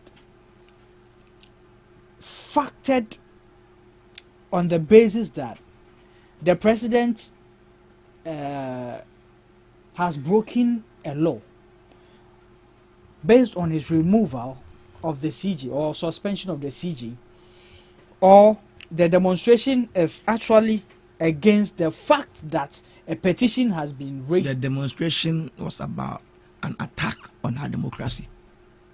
Okay, so the NPP feels there is an attack on the judiciary. Or not on the judiciary, on our democracy. Brief me. You know, we have 3 arms of government. Yeah. Fine, the constitution has given the president the powers to remove the CJ if there's any petition or other things. Yeah, but we are here. Fine, we don't know whatever is in the petition, but we feel what the president is doing will be a precedent. We will set the precedent that any other party in the government will do same. That's why we feel it's an attack on our democracy or it's a dent on our democracy. Okay. We feel it to be a precedent that any other government will come in and do same. Well, like I said, NDC will not stay in power forever. Yeah. I don't know which party. I can't speak about the future. Yeah. Maybe MPP can win power again. Maybe CPP can win power again. Maybe PNC, Movement for Change, Cheddar can come and win power. We don't know. Light. Which light? Maybe even if I don't party, it's still there. Ghana Freedom Party is still there. Yeah. So we don't know which party will win power. And then they also try to do same. Anybody can petition the CG. Anybody can petition the president. So we are setting a precedent. That's why I'm saying it's an attack on our democracy. That's it. All right. Okay. Yeah. That's fine. Peter, good morning. Good morning. We've been waiting for you. Thank God. I'm coming all the way from the eastern region. I think that's the reason why. The propaganda man is here. Yeah. Before I go on to have discussion on what my brother was saying. Nobody has invited you to speak on that. Now I've taken upon myself every day I come here, I'll pick a topic and speak on it. Okay. Today I'm speaking on the Zoom Lion Buhaha in Ghana. Okay. Ghana as a nation have allowed one company to run our sanitation system for 20 good years and more. The question is, can we look back and say the work of Zoom Lion have benefited the state? Somebody might say he's a Ghanaian, an individual who have started business, we should allow him to flourish. But the question is, after that business flourishing, is the state benefiting from the investment they are doing? Are the workers of Zoom Lion who have worked with I'm not even talking about the worker, I'm not talking about the office staff, I'm talking about the actual cleaners of Zoom Lion. Can any of them, those who have worked with the company for 10, 15, 20 years, can they attest to the success they've made in their lives? Because I overheard they are paid 2.5 a month. The question is, some of us are taking almost 3,000, 4,000. We are still struggling in the system. And the painful aspect is the PRO of the company came out when this issue raised that Zoom Lion is not a permanent job, it's a part-time job that he think people working there should not be thinking it's a full-time job. What the hell is he? And the problem is, most of the big men of Zoom Lion who are in the office are taking 10,000, 20,000, taking 4,000 as allowances. But the actual people working for Zoom Lion, they are short chain. It's high time our sanitation system is decentralized. Monopoly is not helping us. Zoom Lion as a company is growing, but the district assemblies are spending a lot. If you go to the assembly common fund, the amount of money taken from the common fund to Zoom Lion is something we cannot measure. That man is being too smart. Let me tell you something. Somebody will tell you he can lobby. Lobby is a professional way of being corrupt. My Peter, do you know one thing? I heard or a rumor this and that. Whenever they appoint, whenever MCs wants to be nominated or wants to be appointed, they mostly run to the owner of Zoom Lion. The issue is because I don't know why they have to run to him. The reason I'm saying is lobbying to lobby. Lobby is professional. Yeah. Even in US, UK, they do lobbying. The lobbying is a professional way of stealing. Because if I want to lobby, meaning I need to know somebody, I need to give something out. So that man is taking advantage of the system. Even if what you are saying is true, it's because he knew that people who are appointed will not have that financial muscle to really pay their way through to become MCs. So these people run to this man, and the man have been very smart. I think his appointment was given to the contract between him and government started from Kufuor's time, and he have been able to sustain his business right from Kufuor till now. I'm not against he being a Ghanaian running a company, but I'm looking at the impact of Zoom Lion to our communities. After this program, let's just move around and see the gutters, how choke it is. So let's go to circle. The way forward.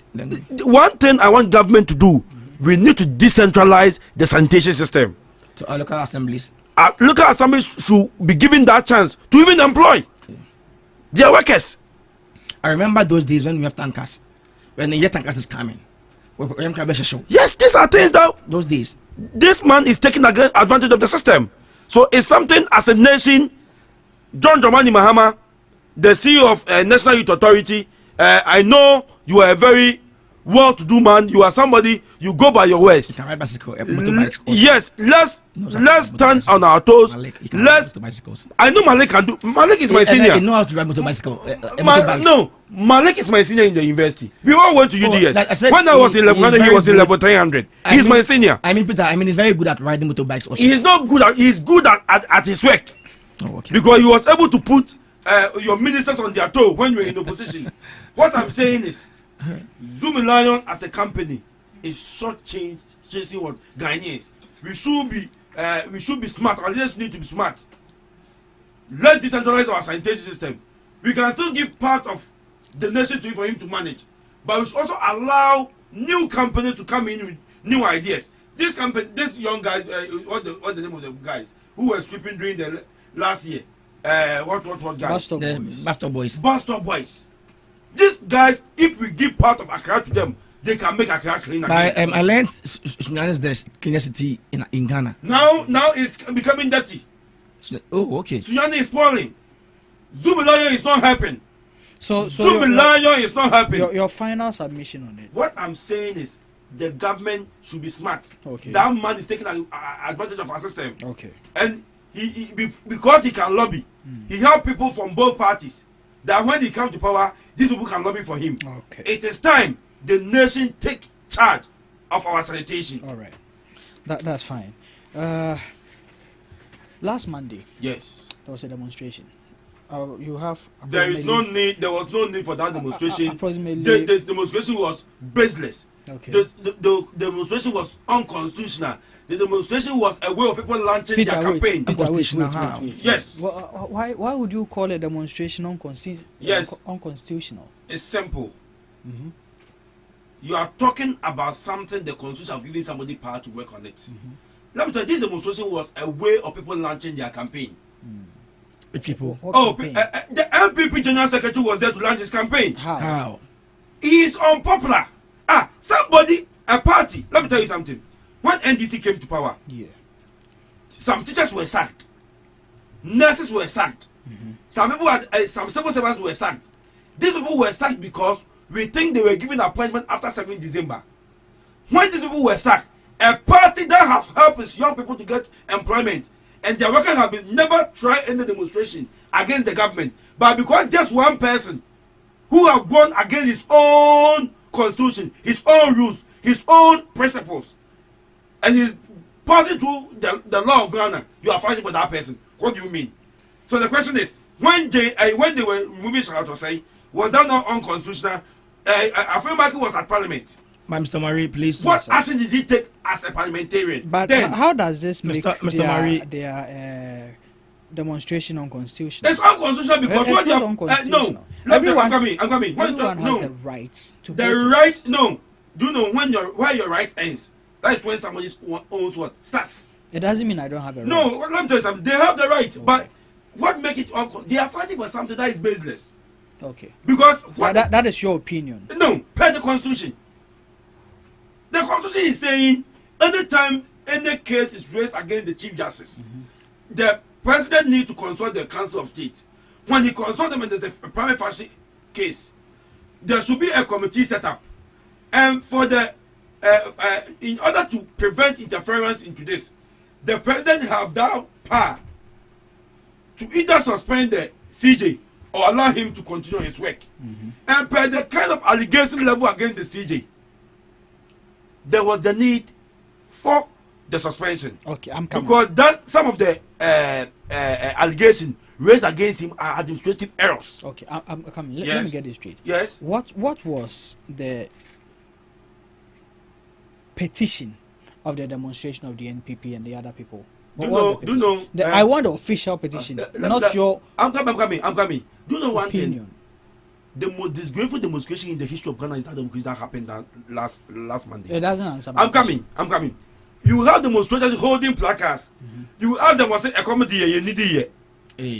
What was the official petition? They are saying from them. They are saying they are fighting for the judicial interference and etc. And I don't know what the president is doing to interfere in the work of the judiciary. Okay. The question is what the president doing legal? Yes. Okay. Have the CJ gone against his own standing orders as a CJ? Yes. Did the CJ travel? Yes. Was the traveling official? Yes.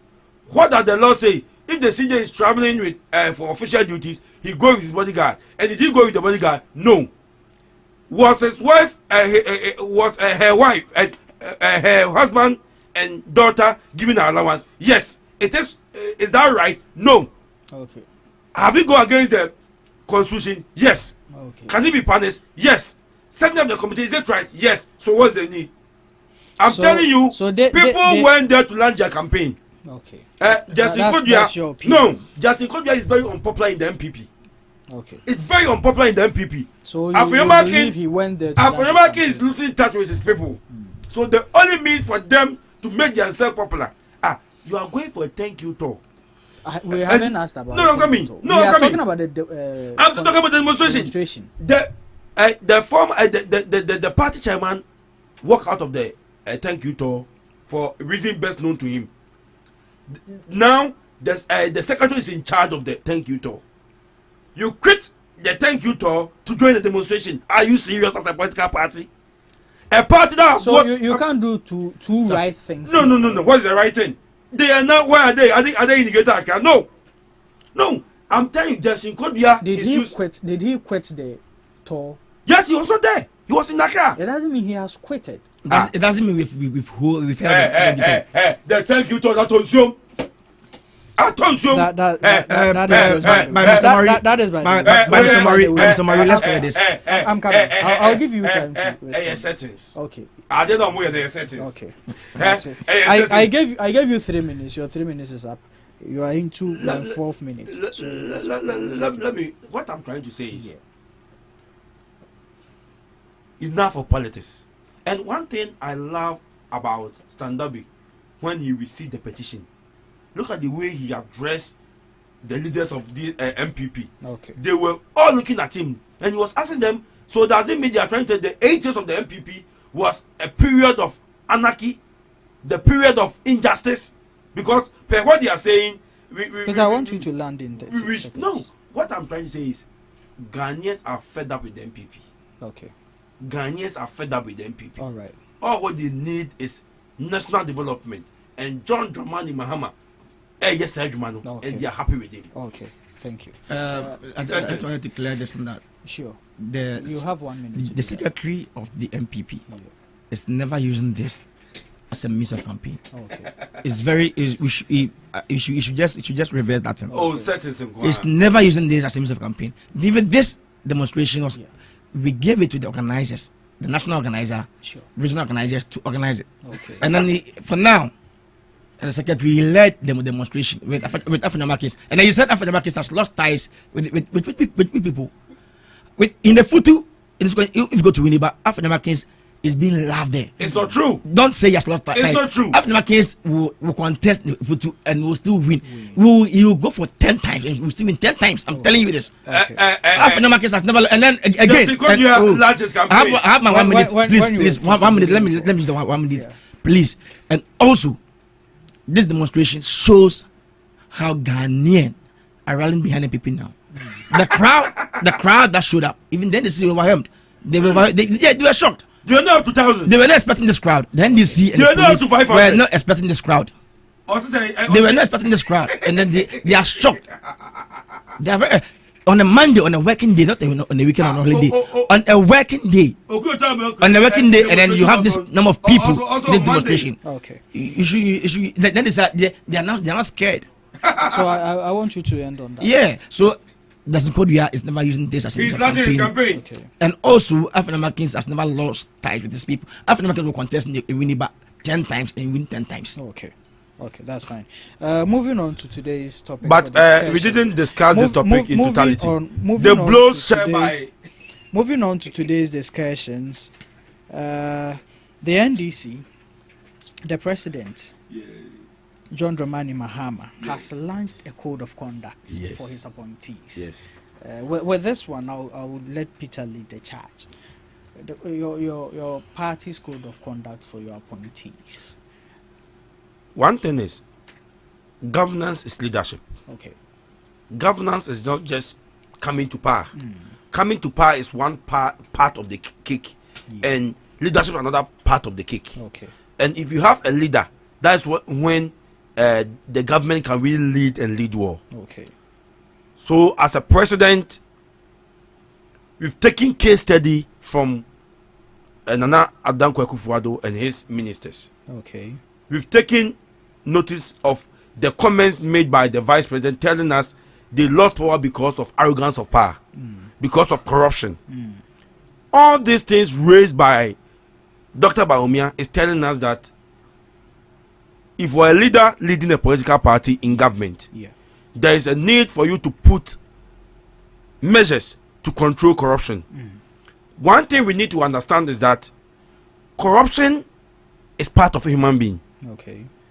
Human being right from creation became corrupt, because for the snake to have encounter with Eve in the Garden of Eden, there was a lobbying, there was a compromise for Eve not to listen to God. So corruption is part of human. So as a leader, if you really want to control corruption in your government, there is a need for you to put measures. There is a need for you to put very strange measures for people to know that whatever they are doing, there is a guide for them to go through, to go by. So what the president have done is a way of telling his people, his appointees, that you are not in for your personal gains. Okay. You are not in for your personal benefit. You are in for the good of the nation. Okay. And I always want to remind you, keep that book on the top of your table. Any morning you enter your office, take the book and read, and know whatever you are doing, whether you are going by that principle or you are going against it. Okay. A typical example is asking his ministers who, and you know, some of the ministers, you have asked them to pay the 3 months, 3 months plus 1 month to the Mahama Care Fund. Some of them were appointed before even that statement was made. Okay. But he's telling them, because he have made a statement before their appointment, they heard it, so they should have gone by it. Okay. With that, we didn't see that in our previous the Nanado Bawumia-led administration. We saw people like Charles Bisiu receiving cash in envelope, but nothing was done to him. He was promoted.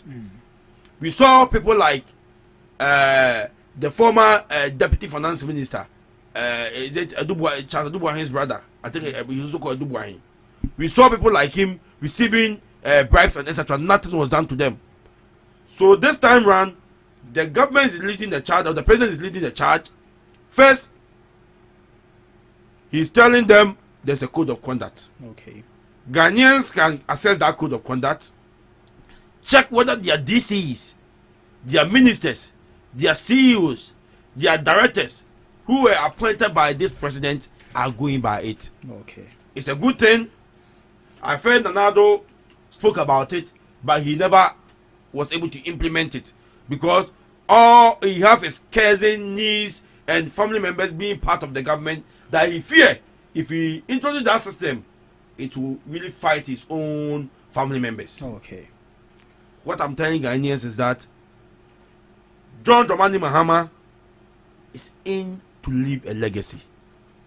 He's in to change the normal picture we see in Ghanaian politics. Okay. He's in to push an agenda that is Ghana first.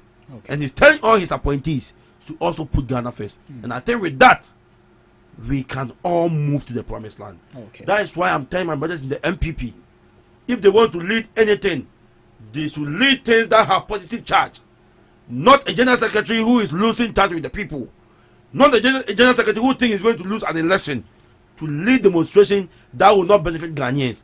One thing that pains me in that demonstration was that most of the people who joined the demonstration did not know what they were even demonstrating against. Some were talking about comedy.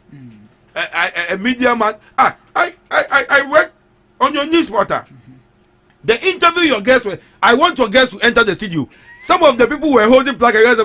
What is on the placard? He doesn't know what he's holding. Okay. Or see me come here. Look at this. Ghana, the do pointer. I say okay.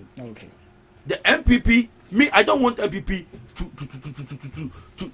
to be scattered because we need a strong opposition party like the MPP to help us to really manage the nation well. Okay. Because NDC is going to lead this nation for the next 32 years.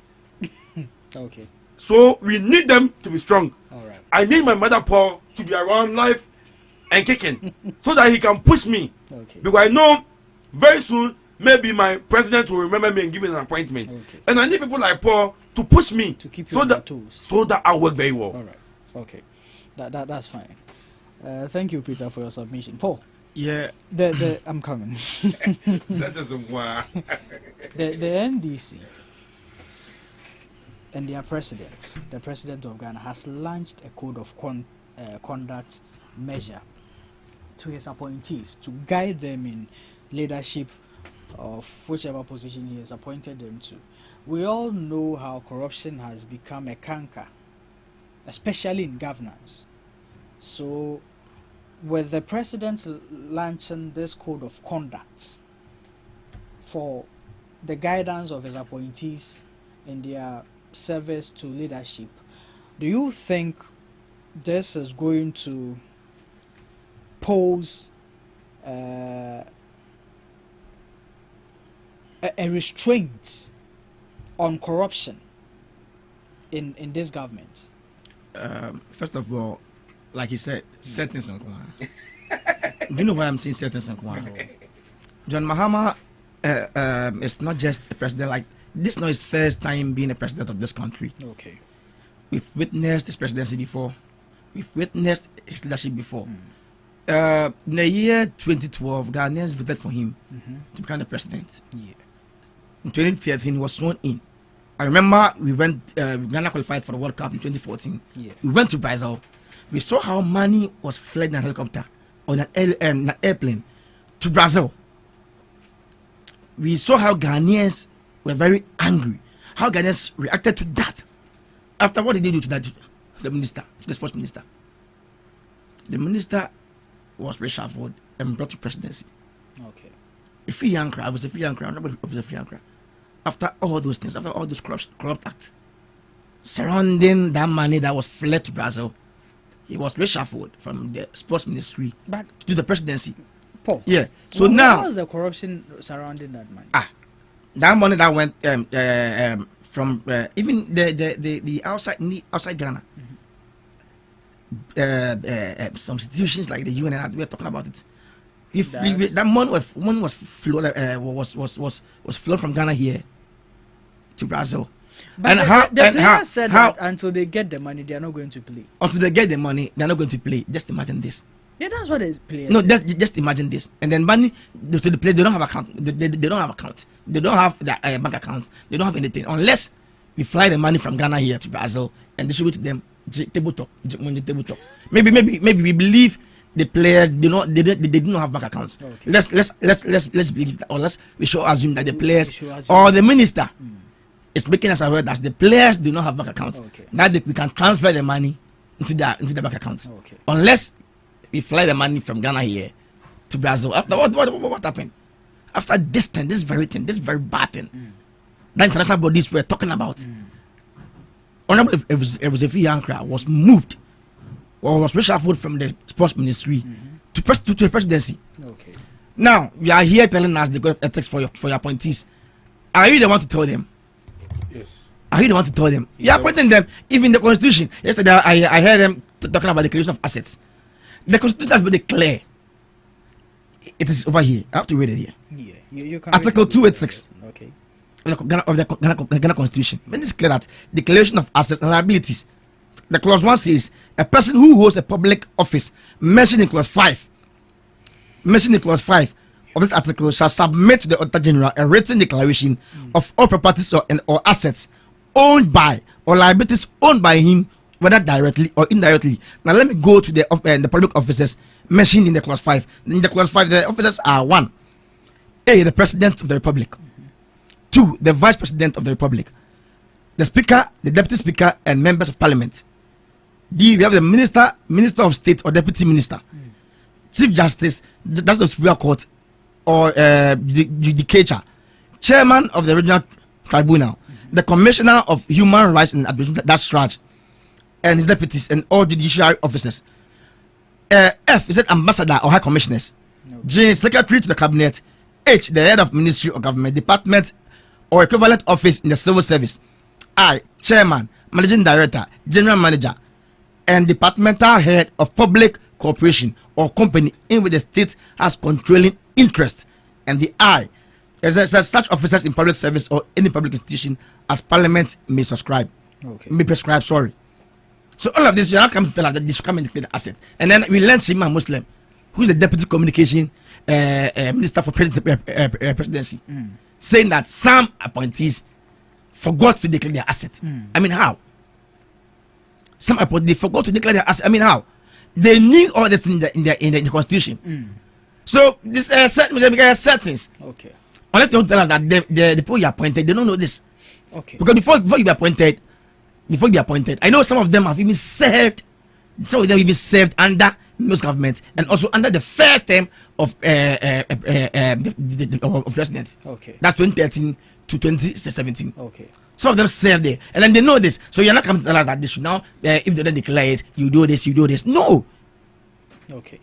So you don't think this is anything to go by in the pursuance of taking strict measures to curtail corruption in government? The people should know this already. You follow what you mean? Okay. They appointed arms to constitution. Before I say, even some of them are members of Parliament. Okay. They know this already. All right. Some of these appointees, like for example, Kwachi is a member of Parliament. Haruna Idris is a member of Parliament.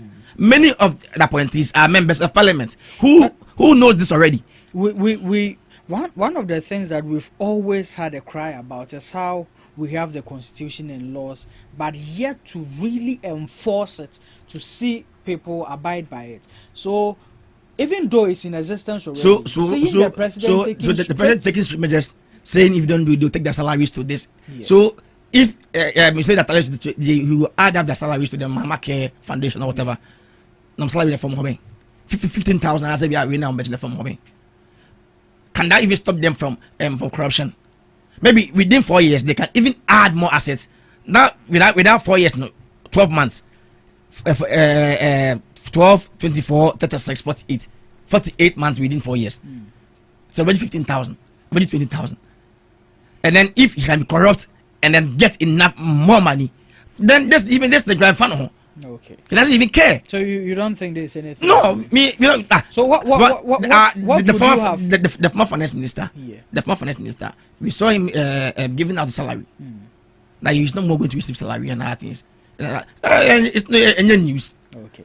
No, make us settings. But I'm saying it's not news. So what Mama is doing now is nothing new. Okay. If they did not declare their assets now, Madam President will sack them.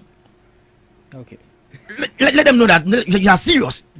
Let them know your second term, you are serious. Okay. In the first time, that's why you came back in 2016. They didn't vote for you. You came back in 2020. They didn't vote for you. But so seriousness here, no, so I was here. Seriousness, no, yeah. Now, I say I'll give you a salary.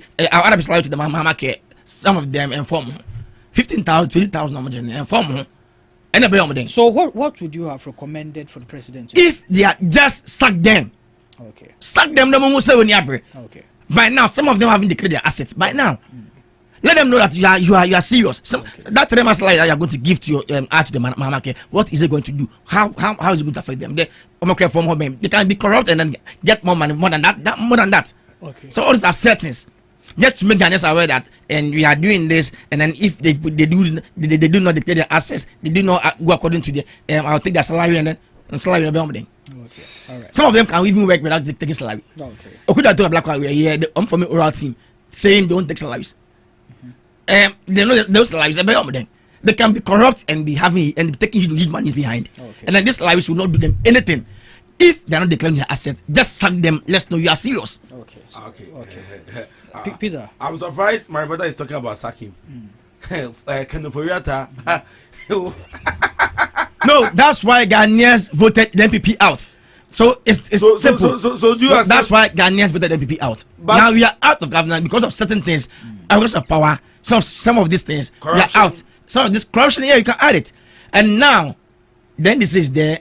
Ghanaians. I'm a Ghanaian. I'm speaking as a Ghanaian. Okay. I'm speaking as a Ghanaian. Ghanaians voted MPP out because of some of these things. Okay. And then you are here and then you are telling us you give a salary to. Now, if you are still you find chabino. Oh, the cherry na. Oh, the cherry no because I don't try settings. So like I say, the salaries they can do corrupt acts and then get huge amount of money. Okay. There is no way any appointee other John Dramani Mahama will be corrupt. That is why, yes, the government is very serious. He's in for business, not for the usual business, but serious business. And I'm telling you, per the code of conduct and other strategy present go up criminal. Yeah. I'm telling you point blank. Corruption will not be entertained in this government. Settings. Okay. I said full settings. It will not be entertained. And I'm telling you, inshallah, 2028.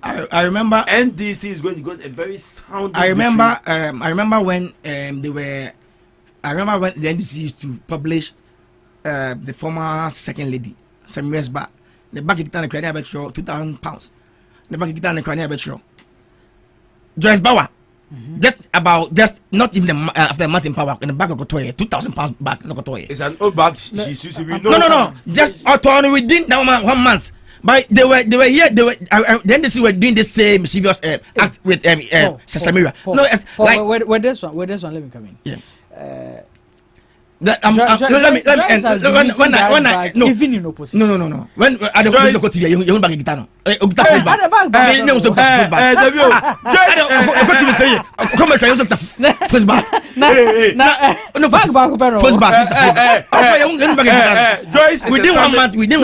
1 month. Joyce is a standing lawyer. No, within 1 month. What was Samira's occupation before she became? She had an industrious husband.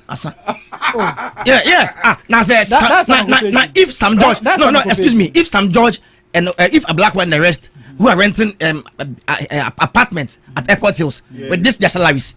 15,000 salaries. No. And then you say a black wife is a lawyer. It's a lawyer. No, she's a lawyer.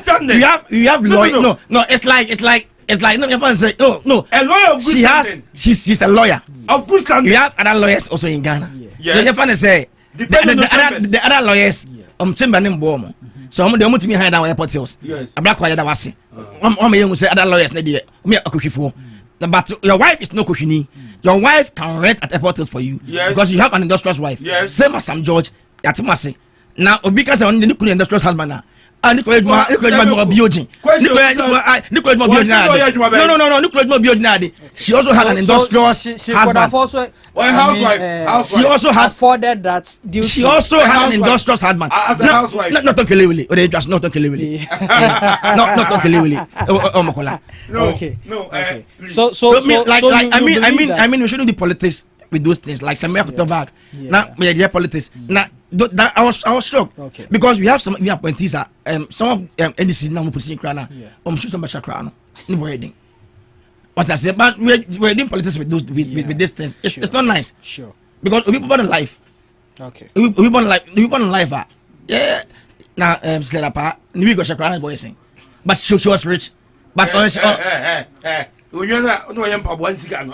Zilapa herself is from Winchi, and if you go to Winchi, she's from a rich home. Don't doubt this. No. Zilapa is from a very, very, very, very, very rich home. Yeah.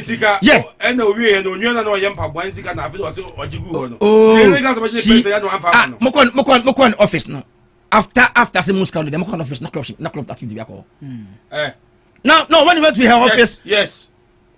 We were not in power. You covered it. Don't say we covered it. Other River. Don't say we covered it. Other River, no contract. Nakoswana. Peter, Ankoswana. You have 2 minutes to rebut to what he said. So what I'm saying is, the NDC is not ready for comment. Okay. Yamasi Ibidiago, we are in for good business, and we are in to push the nation ahead. What I'm telling Ghanaians is that John Dramani Mahama and his appointees are ready to work. Okay. Our 120 days contract with Ghanaians, we are on it. Okay. We are not in to listen to those detractors. We are in to push the nation ahead. Our aim is to be the Black Star of Africa. Okay. Not just Ghana by name. And let me tell you this. One of the bold decisions any African president can take was John Dramani Mahama taking the decision of having a gold board. And you know the effect on that on the American economy? No. Do you know the effect on that on the UK economy? No. Because Ghana was just selling raw gold to the US, to the UK. Again, because Ghanaians were not having a way of regulating how gold is being sold. Yeah. These powerful nations were taking advantage of us as a nation. But with this policy of gold board, it is pushing Ghana to a very good stand. We are really going to get benefit from our natural resource. What I'm telling you, these are policies that you need people with good heart. Mr. Mari, if you allow them to say certain things, like Ghanaians were selling the gold in the raw state to the UK, and I don't know if the gold board. With the gold board, they are going to refine the gold. Yes, the gold board are not going to refine them. Yes. Mr. Mari, you should be clear. You should be clear. I've read about the gold bill, the gold bill. I've read slippages. They're not going to refine it. No. They're not going to refine it. So what I'm saying, it's still going to be sold in the raw state.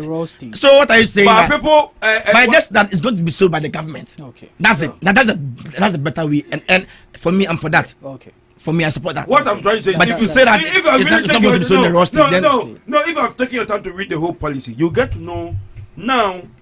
The old that is the Akufo-Addo's government have a refinery. The refinery was not working, so now the new president is adding more refineries. So what we are going to do now is, because the government is buying, we are buying all the goods and selling in the name of Ghana. We can now allocate percentage of whatever gold we have to the gold refineries that we set up in that have been set up in the state. Okay, your time is actually up. Okay, let's move on to agenda man. Why do you keep calling him agenda man? No, it's about agenda. No. Let me tell you something. I'm not speaking as NDC. Okay. I'm speaking like a Ghanaian. Okay. Seriously. All of us. Seriously. Yeah, all of us. Yeah. The president is working. Okay. All right. I'm hoping all the things we are launching, all the people he's putting them in to occupy positions will be responsible. And I'm telling you, if these people decide to be very responsible, Ghana will not. If Ghana is not turned to paradise, it will be close to paradise. Okay. You're already the banana state. Okay. Now stop it for discussion. With this one, I will take you. Why are you laughing? No, I'm waiting. Your party is on tour, a thank you tour. Yeah. And during that tour, we've seen so many things happen. What people will term as drama. We've seen an altercation between the Bono regional chairman and one of the most established leaders. Abonya is also established. Please don't. The description you're giving to Abonya, I don't like it. One of the most established leaders in your party. They had this heated confrontation. Later on, we saw that the party's chairman has withdrawn from the tour. We've seen someone being stabbed who is part of a particular camp in the party, stabbed by another camp in the party. For that stabbing, I would say it's a rumor. Okay, so let's treat that. No, like somebody was stabbed, but to say by a particular camp or this thing. No, the person stabbed belongs to the camp. You No. the Ken boy. And then we can't conclude that Baumia boy is stabbing. No, Okay. we can't conclude. We can't make that conclusion. All right, that's fair. If we can say Ken's boy was stabbed, but we can't say. Ken said he thinks he's not even secured. Yeah, he says he thinks it's not secured because one of his members have been stabbed. But I wouldn't say by Baumia's boy. But that is the news that came out. The tax. The same tax people, that came with the same people who reported the news. The boy and even some have been saying they are all university guys. They're all university guys. MPP Tescon guys. But you know the Tescon they are 9 MPP for by they be all campy. Okay. But to say from Bamiaka, I don't belong to any camp now. Okay. Yeah, I don't belong to any camp.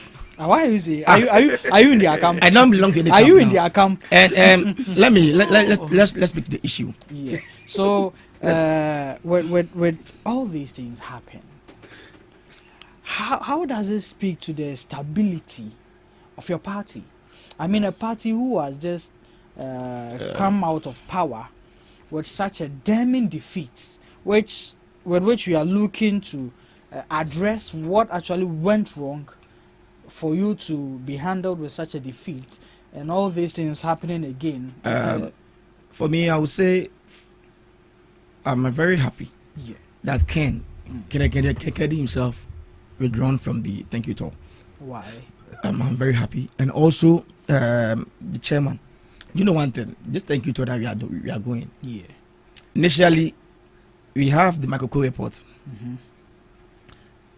which we all believe it hasn't been out.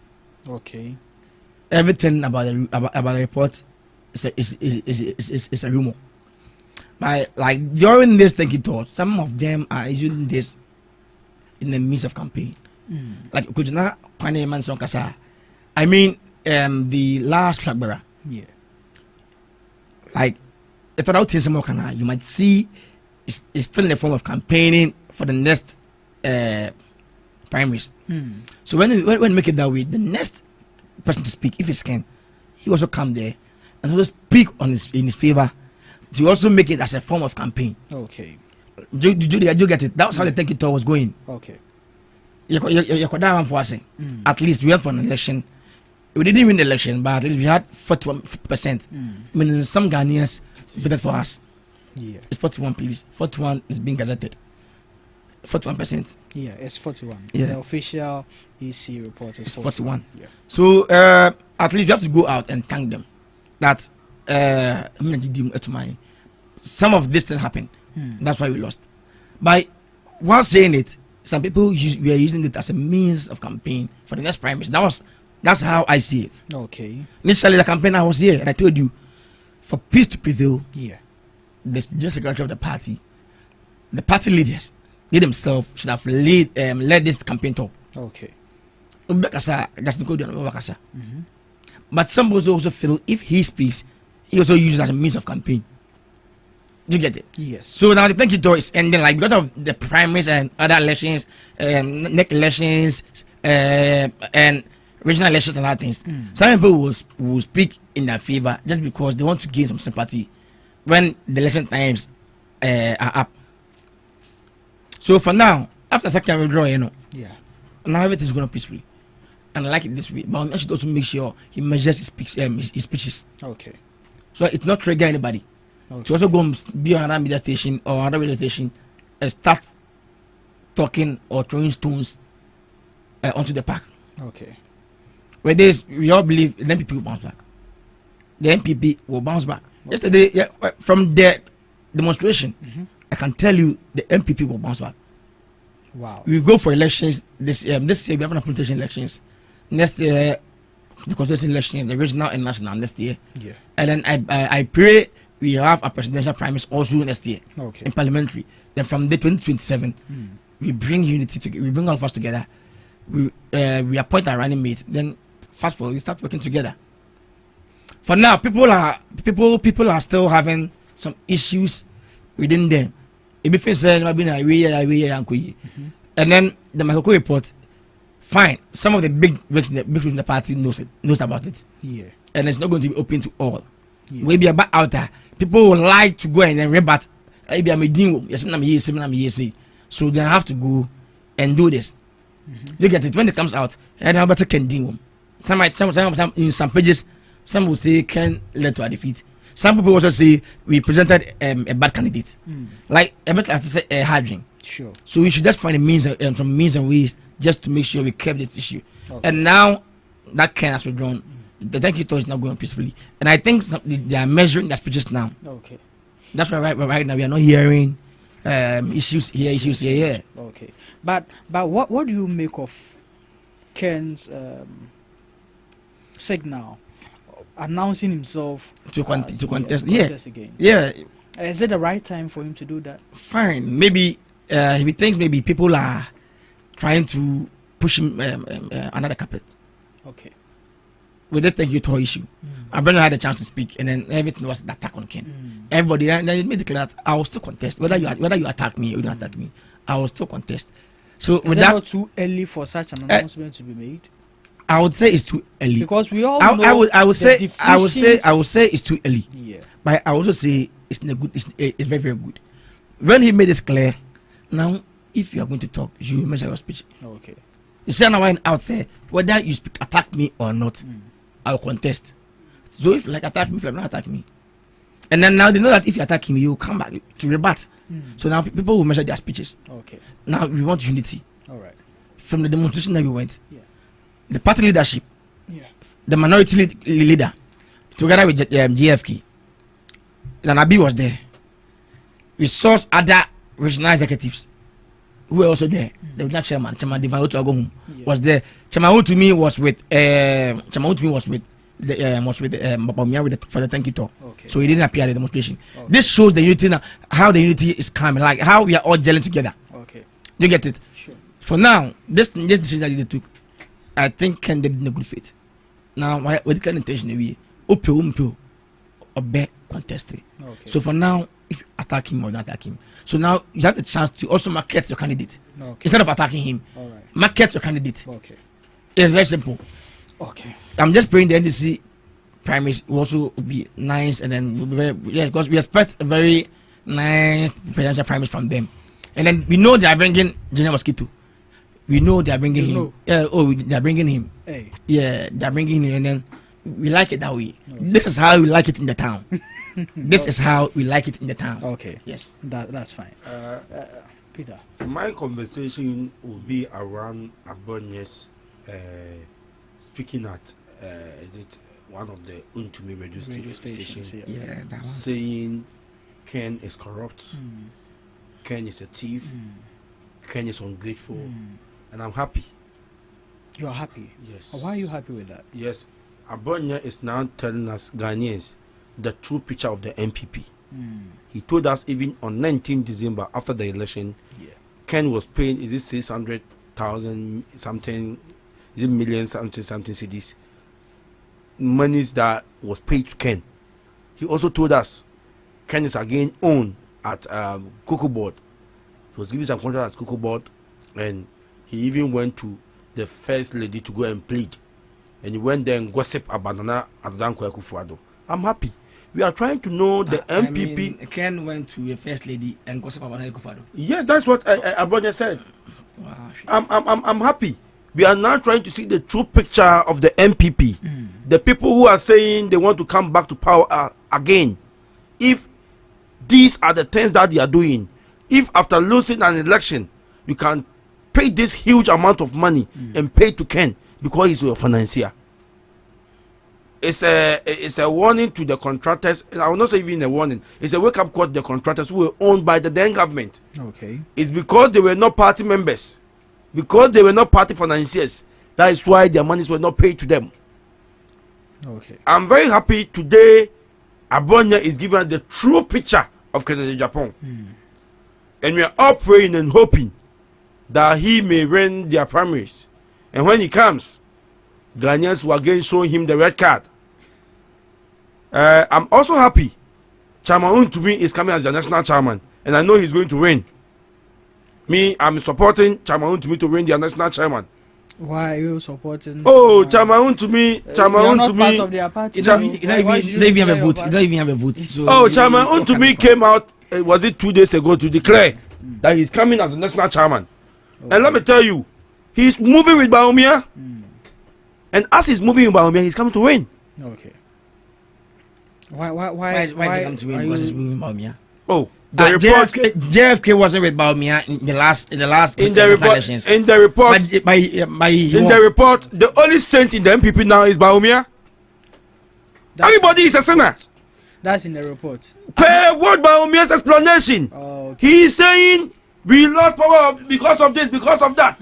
The MPP and the party leadership is trying to say everything is Kennedy Japan, everything is Nanado. So if that being the case, the only saint in the MPP is Dr. Muhammadu Baumia. Okay.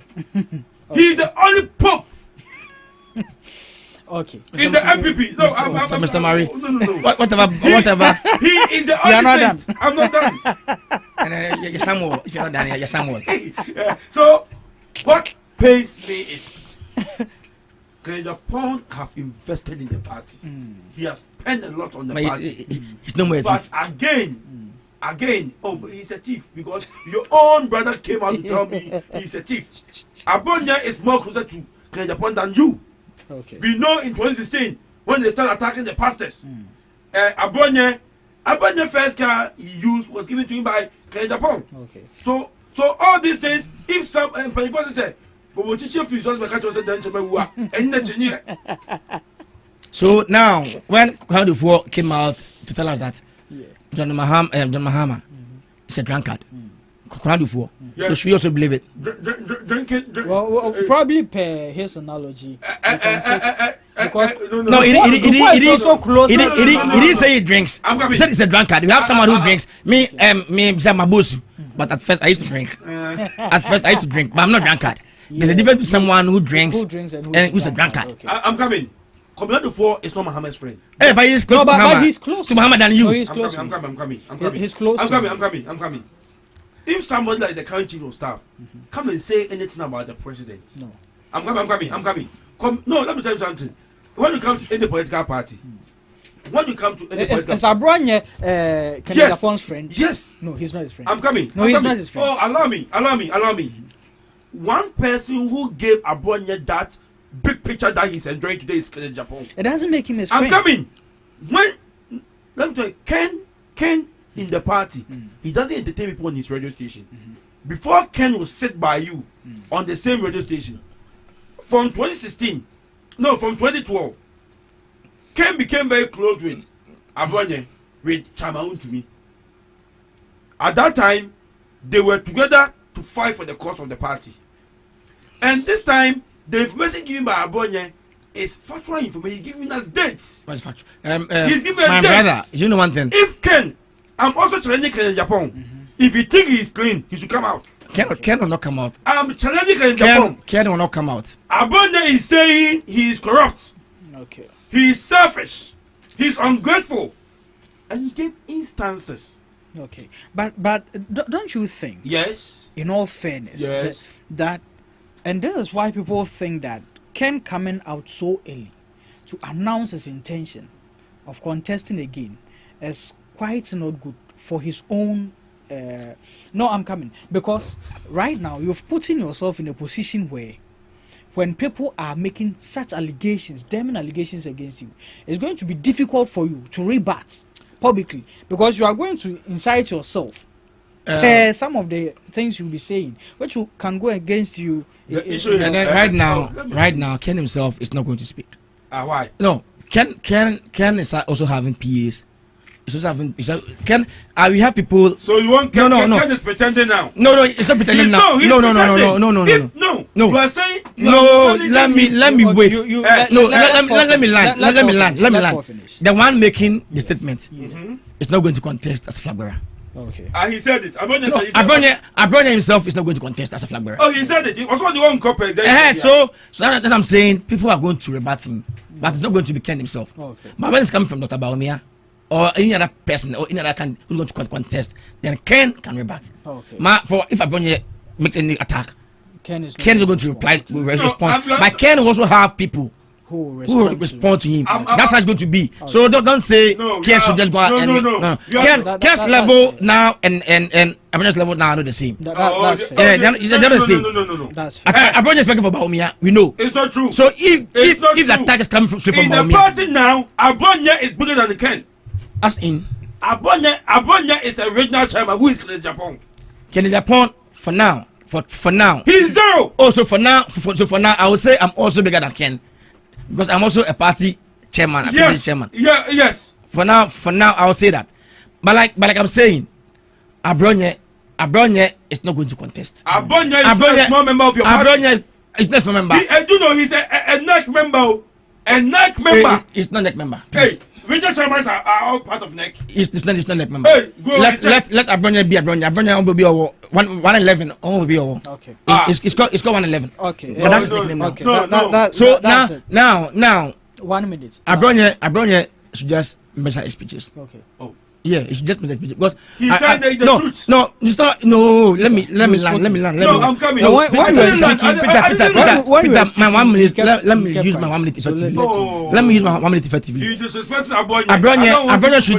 Abronya should measure his speeches because election can go the other way or the other way. Did you get it? Yeah. If it's say even cry, maybe cry about me, because prime minister no winning. Now can't be winning. So we are one party. Sure. You should measure his speeches. Fine. Let's say I make tia on one that. Okay. Me BSc or Masaman, where people were against the candidate want to become an MP. Now they even shy even to approach the MP. The MP. Yeah, they get it. So you should measure speeches. We are all doing politics. Sure. I thought that Rebecca Assem, the person be pushing you to say these things before you realize the person is being close or having a very close relationship with the one you're attacking. Okay. All right. Now you issue. Now we're changing your issue. That's fair. So I should measure speeches. So let me ask you this. Yeah. I want a yes or no answer. Yeah. So you believe that someone is using Abronya, and in fact it's Baumia who is using Abronya against Ken. Abronya is campaigning for. So Abronya is campaigning for. Is campaigning for. I made it clear. I want a yes. No, I won't. I will say.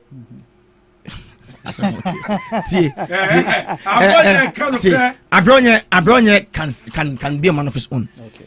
And campaign for Baumia. Because Baumia Somalia. Okay. But on one end, just to let everybody see that I'm working for the Baumia. Okay. But it should just measure his speeches. Okay. Because. But you still haven't answered my question. I will not say Baumia has sent him to attack him. Okay. I will not say that because I have no evidence to that. Okay. That's fair. Yeah. That's fair. Moving on to our next topic. Mohammed's 120-day contract with Ghanaians. Your party. Yes. Money Ghana for a sign a contract 120 days. How far? Betting task take. Okay. Mahama Care take. Okay. Number of ministers take. Okay. We are talking about forming cabinet in the first 90 days. Take. Okay. Ajumarua take. Free sanitary park take. The president have done all. Awebe. we are talking about some of the things. I want you to give us a detailed assessment of his 120 days in office. The 120 days in office have been very positive. Okay. Today, dollar is 13 cedis. Okay. Today, fuel is 12 cedis 99 pesos. How much was fuel? Good for oil is working. The fuel before election per liter was 18-19 cedis. Okay. And today is 12.99. Okay. How much was dollar? The dollar was almost hit 20 cedis. Okay. Today is 13 cedis. Okay. Good for oil is working. So we are talking about leadership. All right. The secondary school, junior high school girl who was not getting sanitary pass, very soon it has been signed and going to start. Okay. The young guy who was not working, who had 2 3 cedis to stick a belt after winning 10% taking off the money, is no more there. Okay. After you receiving your salary, when you try to push some through maybe star 422 to your mobile money, you were being charged again. Today is no more. That is the e-levy. Okay. Emission levy law that was passed have now been taken off our book, though it was not implemented, but it was passed, but it has been taken off our books. The ordinary Ghanaian who was going through a lot of pain because of high cost of living, today things are okay. I will not say it's 100%. Okay. But the president have done very, very well. Okay. I know my brother is going to talk about the price of tomatoes, the price of pepper. If I see, last time I saw one big man of the MPP making that statement, and I laugh at that person. But the question is, it doesn't take 2-3 months for pepper to get germinated. Okay. Would you make 3 months? Okay. Would you enter 3 months? You're near manching 2 to 2 days. So if the president has spent almost 3-4 months now, and things are in order, okay. Per your own assessment, in which areas do you think the president could have done more in his 120 days in office? If a president is coming to spend 4 years, and you have spent just 4 months, if you are doing any assessment, you get it wrong. Really? Yes. Do you okay, with everything he said he was going to do, yes, in his 120 days, yes, has he achieved all? I would say majority. Has he achieved all, yes or no? To the best of my knowledge, I would say yes, but I will not have all. I may not be privy. Some of them have been launched. Peter. No, let me give you. Let's be fair to our. Mention some of them. Let me tell you where the stage it is. Mention where you think the government have not paid for. 24-hour economy. 24-hour economy have been started by passport office as to speak. Though the government is going for cabinet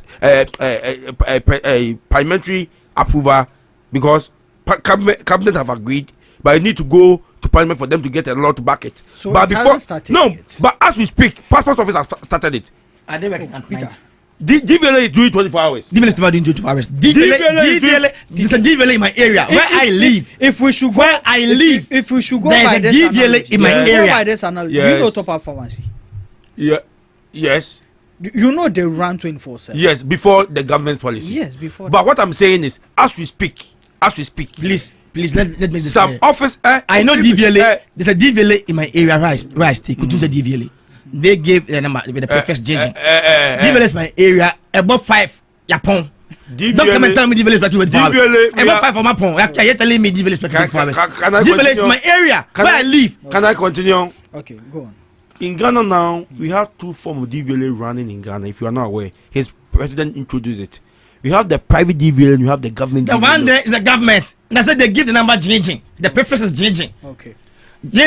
Can I continue? Can I continue? The private ones are the ones doing the inspections. They only give the road worthy. But the government ones, they give out number plates. Please, can I go? So the one in my area is the government one. And they are not running about 5 hour pound. Can I continue? 5 hour pound now you can't say they are continue. I want you to send I want you to send your guys to the headquarters in Accra. Send your guys to Kumasi, the regional office, and ask if they are not running to 24 hours. The head office is the Accra cantonment. You can go there, cantonment on that office. That is why I say go there. And then the regional office is at Hachuboshe. We have. I know they are not working 24 hours. This thing, I don't care, Mama. They are working 24 hours. So, okay, Mama. Maybe. Last year there was a portal that we introduced online registration. You can say you can be in your home, and then you can be online and then register your vehicle. If you have fingerprint and the other things, you can do it on your phone online. But if you tell me they are working 24 hours, it's a lie. It's never true. Can I continue? Okay, go on. Can I continue? Yeah, you can. If you go to passport office, some departments of the passport office are running 24 hours. Okay. Which departments? I'm coming. The 24-hour economy is something that the government is doing. The government have started. Okay. I want my brother to go to Ghana Web, go and read. DVL starting 24 hours economy. After that, you come and make that your allegation. Now it's certain. I have one in my area. Area. You can make a phone call now. Call any DVL. People work with DVL. I can give you people their numbers on more DVL. If it's staff, mama staff with the numbers. I want me area more. Grow boy is not awesome. And then grow boy, I'm not talking about grow. I'll give you staff. I have staff for Honum. So I wanted to give you staff there who are can have the numbers to actually brief us in detail. Yes, on this. But I've seen that you are not. So I myself is going to take us to. No. What I want to tell Ghanaians is 120 days. Yeah. It's less. That's equivalent to 4 months. 4 months. Okay. That is the first quarter of the first year in 4 years. Okay. The government first need to be a government for the government to run that policy of that party in government. He came in the first 90 days. He have the ministers, he have cabinets. We form now most of the board. Yesterday, National Youth Authority, the board came out. Most of the boards are coming out now. All these things are things that is showing this government is ready to work. Citizens. Is ready to work. The young girl who was not getting paid, who is in secondary school, who is in junior high school, it has been launched, and very soon the distribution will start. Okay. We are talking about Ajumaria have started. Mahama Care have started. Okay. All these things are powerful policies that the government promised the people. That's why I said it has been launched. Directors will be sent there. But it's up to these directors to stand up and work the talk of the president. Okay. Let's go through a few. Yes, mention and let's go. Yeah. The first one is nominate within the first 14 days the complete list of cabinet ministers for parliamentary approval. And that was done. Okay. Constitute the leanest and most efficient government under the Fourth Republic. That was done. Establish a robust code of conduct and standards for all. It has been launched. Hold a national economic dialogue. Yes, it has been also been done. Within our first 90 days in office, scrap the following draconian taxes: e-levy, COVID levy, 10% levy on bet winnings, and emissions levy. Yes, it has been done.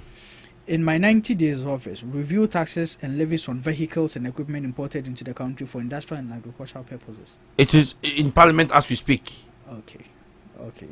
Because it has been done. Commence drafting needed legal amendments and prepare for implementing the 24-hour economy policy under the office. Have you take your time and read? He said. Yeah, commence. Commence. It doesn't mean it will be working in the first 4 months. Okay. So that's why I was telling you, a measure something they've started something. They want to first do a test. Okay. That's why some state institutions are starting. Okay. That's fair. Yes, let's continue. That's fair. We are doing. We are building a nation. We are not doing politics. Let's go. Establish an accelerated export development council, IDEC, to promote exports as part of a broader strategy or economic transformation. Yes, that is why now the Ministry of Agric and Ministry of I've forgotten. He created a ministry that its main aim is to promote even Black Star Experience is a way of promoting made in Ghana Black products. Star Experience is just a year of return on Master Sandino. Year of returns is a good policy, but now the year of returns is over. So we are now having the Black Star Experience. We want a continuous visit of this. Let's go. Nothing better, rebranding. Okay. Convene a national consultative conference on education. It has been done. Implement the no academic fee policy. For currently, there have been a portal where every student who is in first year need to go in so that you register. Okay. It's there. Okay. Introduce the following social interventions: free tertiary education for persons with disabilities. Done. The Ghana Medical Care Trust, Mahama Cares. Mahama Cares, yes, he cares. Okay. Commence the distribution of free sanitary pads to done. Na mama no see. Institute enquiries and or forensic audits into the following matters of public interest: the collapse of indigenous Ghanaian banks and financial institutions at a supposed cost of 25 billion Ghana cedis, illegal printing of money, $58 million National Cathedral scandal, illegal and inflated single-sourced contracts, COVID-19 expenditure scandal, PDS, Ejapa, SML, ambulance spare parts deal, 13th African Games, SkyTrain, Palugu Dam, Masset, Galamsey fraud, Messen excavators and tricycles, Sputnik V. Done. Because as we speak, Charles BCU is in court, went to court yesterday. As we speak, last update from the Attorney General told us very soon people will be sent to court on some of these issues you made mention of. Very soon. Oh, but yesterday somebody was in court. See. He had been billed. We can say that some of them has been touched, but not all of them. And especially most of them hasn't even been touched. The Sky, people have been invited. Okay. The dam. Okay. I'm going to mention them one after the other. Okay, let's go. If it's touched, you let me know. Yes. I also know the ones which are. So if you lie here, I'll give Paul the. Even me, I'm not going to talk about this. You are not interested. I'm not interested about this. No, so. First, the collapse of indigenous banks and financial institutions. They've started meeting them. Even was it last 2 weeks? They met Parkwesi Indum. Okay. Illegal printing of money. Illegal printing for that. I don't have much information. I don't want to talk about it. It hasn't been touched. No, it has been touched. I'm coming. He's off. They visited his home, and they said the guys who visited there went and stole food. His home. Is that a charge? Is that a charge? No. That wasn't in relation to this. I'm coming. We went to the Bank of Ghana and paid the search and pay our team, the powerful team, the work they are doing there. They saw the man is keeping some state information. That's not. But no. You probably declare that the man printed illegal money illegally. Yes, the government, and then tell me that they are saying you went to his home. The man is under investigation, so all those things are part of his allegations. Okay. That's fair. $58 million National Cathedral scandal. National Cathedral, people will be going to court by this week or next week. Yes, was it 3 days ago when Attorney General spoke? He said now documents are prepared for them to be taken to court. The chief of press conferences. The chief of press conferences. A plus A plus Adamfo. A plus. Ejapa deal. Ejapa PDS. Ejapa for that I don't. Expenditure.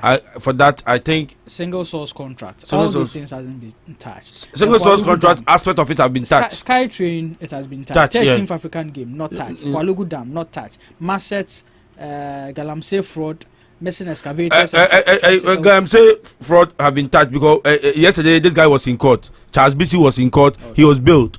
Okay.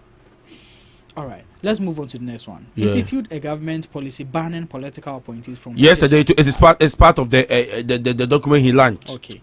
Allocate seed money for the establishment of the Women's Bank. Yeah, it was in the budget. That 51 million a bedding. It have been something have been allocated. No, that money, that 51 million, that 51 million. Ask yourself, how much would one need even to establish a bank? It's a seed money. It's a seed money. So now it's a seed money. Yeah, so we are waiting for the next budget. They know other money. So why 4 years now? That's it. No, we should be honest. Okay. That money 51. So we are waiting for the next budget. Now the back one now. At least and I'm not to know 51 or that one. But what one more? The reference stage cannot. 1,000 steps. 1,000 money begins with one step. You see, that money is there, and that money, if you can put, it can be for in that thing. In that thing. But we have got to work. That money can be used for different things. That money can be for different things. Launch the following priority job creation program. Okay. In the first budget. A Jumeirah program. Done. National Apprenticeship program. Done. 1 million coders. Done. Settings.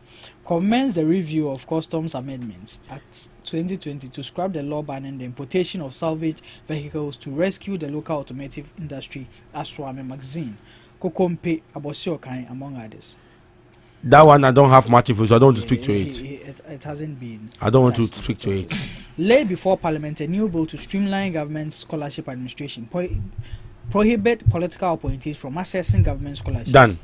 Okay. Because my brother is there. Asafaje, thanks for the good work. Ban illegal and new mining activities in forest reserves. Roll out our Tree for Life and Blue Water initiative. Yes, the people have been trained. They are started working. Chalezamu initiative. What they are to us only launch the Black Star Experience. Okay. Yes. Okay. Commence investigation processes to purge state security agencies of all militia and vigilante. Yes, it has started. It has started. Yes. Okay. Reopen investigation into major unresolved criminal cases, including the 2020 election killings, Ayawaso West Wagon by-election violence, murder of Ahmed Hussein Swale and Silas. Yes. And one important thing, that last year, some Ghanaians were arrested, taken hostage in Nigeria. Okay. But just the coming of this government in just 4 months, just yesterday, they've gotten grip of these young ladies. Okay. They've taken them away from these criminals, and they were sent to Nigeria. Okay. That is leadership. Okay. It's not like Tiwa Adudankwa who told us those people arrested were in a safe hand. Later we saw their bones in a gutter. That issue about I don't know if the women that were arrested. You said it's Aqua women or are you talking about that one? Yeah, the Yes. 4 ladies who were kidnapped. by This is Isiakwa women. I don't know if they're from Isiakwa. I don't know, but Because I learned they're from Isiakwa and then they went for to shop and then they go and shop there and then they come and sell in Ghana. They go and buy things. Yes. But when did that issue happen? Let's continue. No, like you're saying, It's last year. It's not this year. It's last year. no, the issue I followed it from TK. Okay. And then the issue is not last year. That's why I'm confused. Check. Okay. I was following the issue from TK and it's not last year. Our time is up. So let's finish with this. Let's finish. Let's go. Our brother is getting confused. Initiate How? a probe into the man-made disaster caused by the VI. Yes, they are on it. They are on it. Yes, even John Ryan went there with his brother. If you remember, his brother was the one driving Has him. there been a probe into it? Yes, they are working on it. He visited them. No, Doesn't he mean visited they them, started something on and it. there was we've now appointed a new CEO for the dam. No, for the dam. For the dam. So from there, that is when the actual work will take place. Okay. Without any CEO, you can't go to. Initiate immediate steps to compensate the flood victims, including those in the OT, Bono East, and Savannah regions. They've started something, but not Peter. payment have not been done. No, let me tell you, the president has spoke about it. Speaking about it, doesn't. No, the Pope. No, I'm coming. We were all here when your party was very loud mouth about these people not being compensated, and you said when you come to power in the first 120 days they are going to receive compensation, and it hasn't Compensation doesn't come just like just giving the money. First, we need to do something called mapping. So you knew all these things, no, and you still. No, we need field work. We need to know the number of people involved and know the amount we will give. If I'm giving out 1,000 Ghana, is it to the agent? Is it to the young ones? Peter, all these things are things we need to consider. Let's continue. The government is working. Peter, you are a teacher. Yeah, and you know how these things work. Yes. Say one to me, yeah, man, fine. Once I would shame, that means you have the capacity. Yeah. On gas will be was it obey it? It's starting BB. Yes. What we carry out a shake-up of all laws-making SOEs and realign them. Yes. This May Day we can want some Kofi Jima a president as okay. So in all. So with this, with the list you gave out right now, meaning the president have done more than 90% of whatever promise he gave Ghanaians. And let me tell you, Musa Dankwa last week said that he did. He's saying still Ghanaians are happy with the way Ghana is moving. And let me tell you, John Dramani Mahama That's the last thing is you are telling in me. for a legacy. And I'm telling you, inshallah, inshallah, NDC will change Ghana. All right. If Ghana don't turn to paradise, it will get closer to paradise. Okay. In the next 5 minutes, we are treating the last topic. Well, this one, Paul said he's not interested. No, I said make a Batman can't be say. No, we didn't want to do this. Yeah. What exactly? Oh, Paul say yeah. No. With the social contract, you do all this, and Ghanaians are still feeling. Ghanaians are still feeling doom so. No, after all this, Ghanaians are still. Yesterday, we are. No, Paul, I'm coming. No, we are treating 120 days. The things he said. The things he said you do all this. After doing all this, and Ghanaians will still be facing doom so. Ghanaians are still facing doom so now. Yesterday, because all the warriors were taken and sent to scrap dealers. No, let me. All the warriors were taken and the meters. Let's move. Yeah, after all doing all this, scrapping the bed, whatever. You are enjoying it. Ghanaians, you are enjoying it. Ghanaians are now facing doom so. Gentlemen, the producer just sent me a message. Our time is up. They've been an increment. Yes, in what? In utility water. It's something. No. Don't allow him to. No. Wait. What was your argument? I get you. 3 months every 2 months there should be an increment. No, the third trench, IMF. There IMF one corner at the first no IMF in the common. No, I did a more agreement that. Yeah, agreement that. And IMF no saying you so you went there, you went to IMF. Let me. How did that increment come into bear? With the IMF. How did that IMF come policy? into bear? So the NDC and the MPP put our hands in. I'm coming. Let me. We can't blame the NDC. So now the NDC knew this before they were promising 24-hour economy. They didn't promise that in the. I'm coming. They promised 24-hour economy. Then they know they will reduce electricity tariff for us so that you can work 24-hour economy. We never said that. Hey. We never said that. Massa, we said it's only the we said it is only the companies that will be working during that time. Companies working within that time. Within that time, that night. This I was just saying night. I was just saying the night. This I was just saying it. And Peter, and then you denied that they didn't say night. And now Peter is making that time. The 24-hour economy, those should be working at night. And my camera is off, right? My mic is off. And I know we've spoken about this here before. Yeah. We know that it was something that was said. So Peter, please. Yeah. So let me move on. Within this 120 days, Smith work will do same. Smith now 130 Ghana cedis. Let's manage this. It's now 130. We were here when we were using Komi, Kenki and artists for campaign. We were here when we were using. Yeah, because I say, yeah, be the NIP. I can't get price across right now. For the top, but yeah, me. Yeah, buy a farm season in you. Farm season in you. Let me. And we'll be about who be a bunch here. So you know some of these foods are seasonal foods, but now their campaign. Fine. Fast forward. We are here, a minister of state. I asked Masa Kwan. We are here crying. Just the person said. So with the 120-day contract, what do you have to? No. I said, it's not part you do all this thing. You do all the contracts. All these contracts. Now they have said, "I'm saying to Kwano." Okay. So let me ask you this. Let me ask you this. In his 120-day in office, how will you rate him? My man 30%. 30%. Okay, fine. Because it's okay. No, 30%. Right. 30%. It's okay. One. Oh, Peter. I the moderator. I the moderator.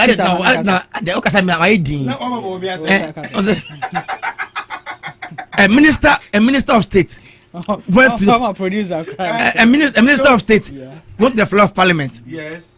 To tell us that he has inspected about 3,000 containers. And what kind note to? He made it clear on the floor of parliament that he has inspected. So because he inspected different from say what we did over notes. No. He made it clear on the floor of parliament. So he has inspected about 3,000 containers on collect containers ECG of the catcher says what? No, that's not what he said. I said, Mr. Containers, Mr. Hiding. Mr. No, Mr. Hiding. That's fine. No, on the floor of parliament, now make this statement. Say, if inspected on the floor of parliament, never be out. On the floor of parliament, you keep made this clear that if inspected, yes, be our Ode, or we didn't know to be, as we are, if inspected, Ode would okay. Another minister, so I find say, Glamse Tokano. What position? You are mocking the president.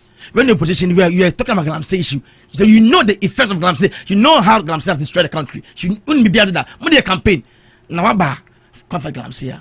You are there crying. Hey, the 120 days. Oh man, I say, oh yeah, well in every and then still our water bodies are still spoiling. That's the door in the crowd. You are doing this thing, and then your water bodies essay. So you rate him on 30% because the minister crying, you know, the forward meme, no crowd, the forward meme, no was it man to me ya? Oh, brown family meme.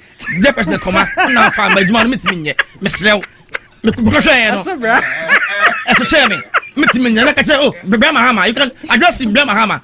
And you want to meet me, just simple. Apita, Utina Devi, Utina Devi. Emmanuel Amaboa, Quorum, oh, dear Mahama, I beg you not to Benjamin, dear Mahama. Please, I'm happy to actually that. I'm happy to actually that. I hope you're doing good. Please, you appointed me to fight Glamse, but please, the job is bigger than me. The forge memono, I'm saying to me, you're calling saying, oh, grab a power channel. One of Benjamin, Benjamin meet me, yeah. Remember, we don't fight Glamse with these emotions. No. And then I say, oh, you're in Navy, not yes, so say. Now you're in Navy, that's not about Cosro. Now you're in Navy, now catch I say, why you're in Navy tonight, you must say, Mawa. No, okay. One thing I'm happy is this my brother sitting here is not one of the Ghanaians who voted for us. Okay. The people who voted for us still love John Dramani Mahama. But they are not the only people living in the country. What? Those who voted for you are not the only people living in the country. country. I'm coming. What I'm trying to say is I'm happy. His assessment after saying he have seen all these promises being achieved, but he still think he will give that president 30%.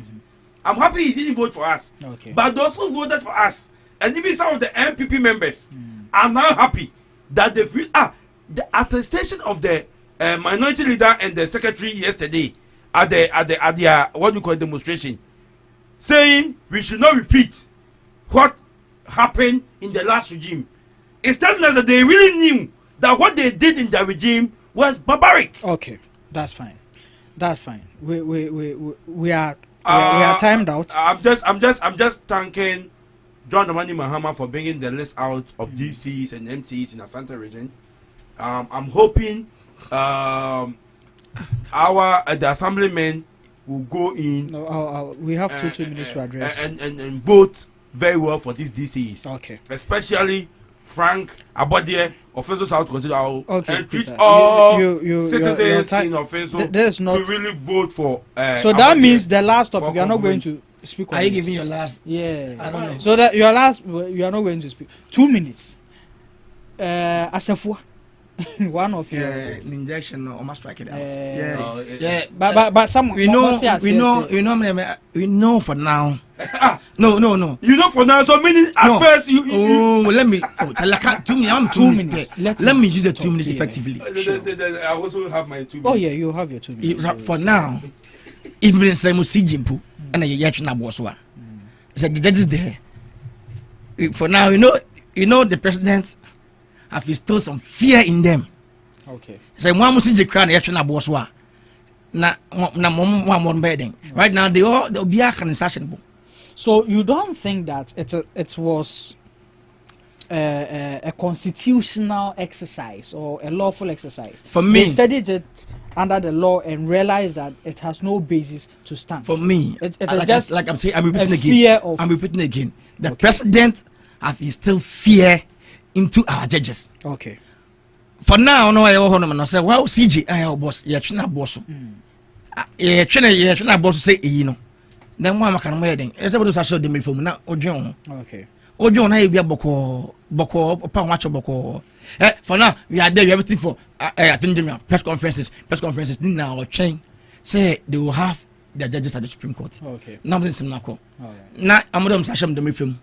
not on almost FC no. It be about 9, it be about 7, it be about 6. Okay. That's it. For me, what I would say is that for now the president has still fear in our judges. Okay. I think the is what is waiting for. My press conferences from January up to now. From the oral team everyday press conferences, even my friend is saying A+. Come here, sorry, with that. Then they say you are corrupt, you are thief, then you couldn't even take him on.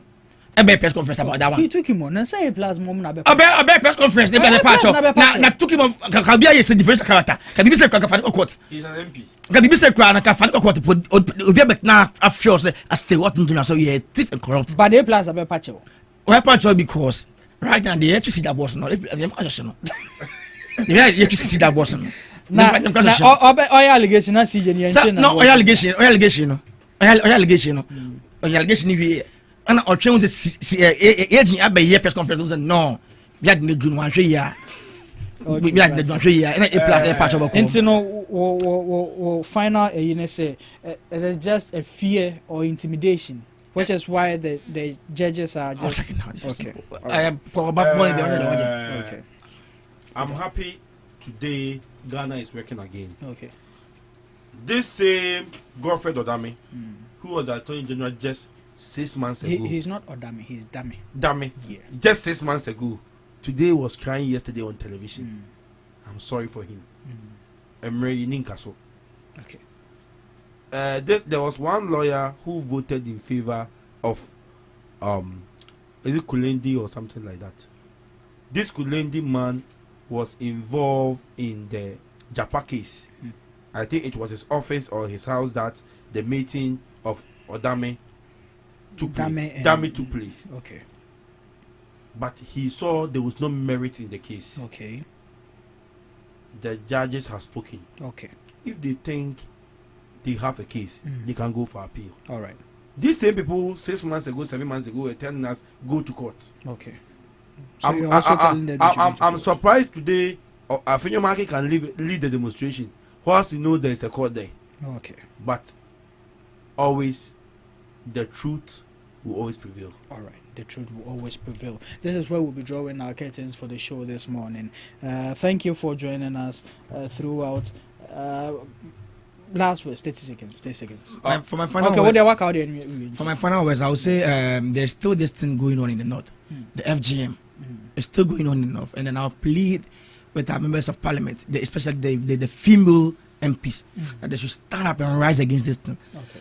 A friend of mine went to the north recently, and then he came out and saying a lot of things about this FGM, the female genital mutilation. Yeah. It's very scary. Okay. I'll plead with the female MPs in parliament, especially those from the north. Okay. They should stand and rise against this thing. Because so that like from school, when we talk about FGM from school up to now, and they're still practicing it. And I'll plead with the female MPs, especially those from north, especially Honorable Babai, Honorable Babai. I mean, Honorable Babai. Yeah, you do know Honorable Babai? I don't know. I don't want to. Honorable, congratulations. I wish you well. Bye. I'll plead with her that she should stand and rise against this thing. Thank you very much. Thank you very much to my gentlemen in the studio. What can I say? We also have a them. Please, Assemblymen, confirm our DCs. Okay. There is one thing I always advise these Assemblymen. The 5,000, 4,000 we take from the person to confirm him will have effect on the district. The 9,000 because the problem is, why do you take money from that person and still want the person to come and construct gutters in your area? It's not possible. Okay. And that person, the money he's going for, he will take it from the assembly. Okay. So please, let's just confirm them based on competency. If you think the person is not competent, you don't vote for him. I don't have problem. Sure. But don't be charging. Some are charging as much as 10,000. Okay. And I'm pleading with the people of Offensive South. Let's confirm our deputy communication officer, who have been nominated by the president to be the MC of Offensive. Right. And I know Abodie, with the kind of experience he's having, can move Offensive to the next level. Okay. My celebrity, yeah. Can move offensive to the next level. Thank you to my guests in the studio, Mr. Adai Peter and Mr. Marco Paul. Thank you to you listening wherever you are. We will be coming your way same time tomorrow with insightful discussions once again. The show continues, the day continues, and most importantly, DJ Rock will be taking over very soon. Thank you. Enjoy the rest of your day.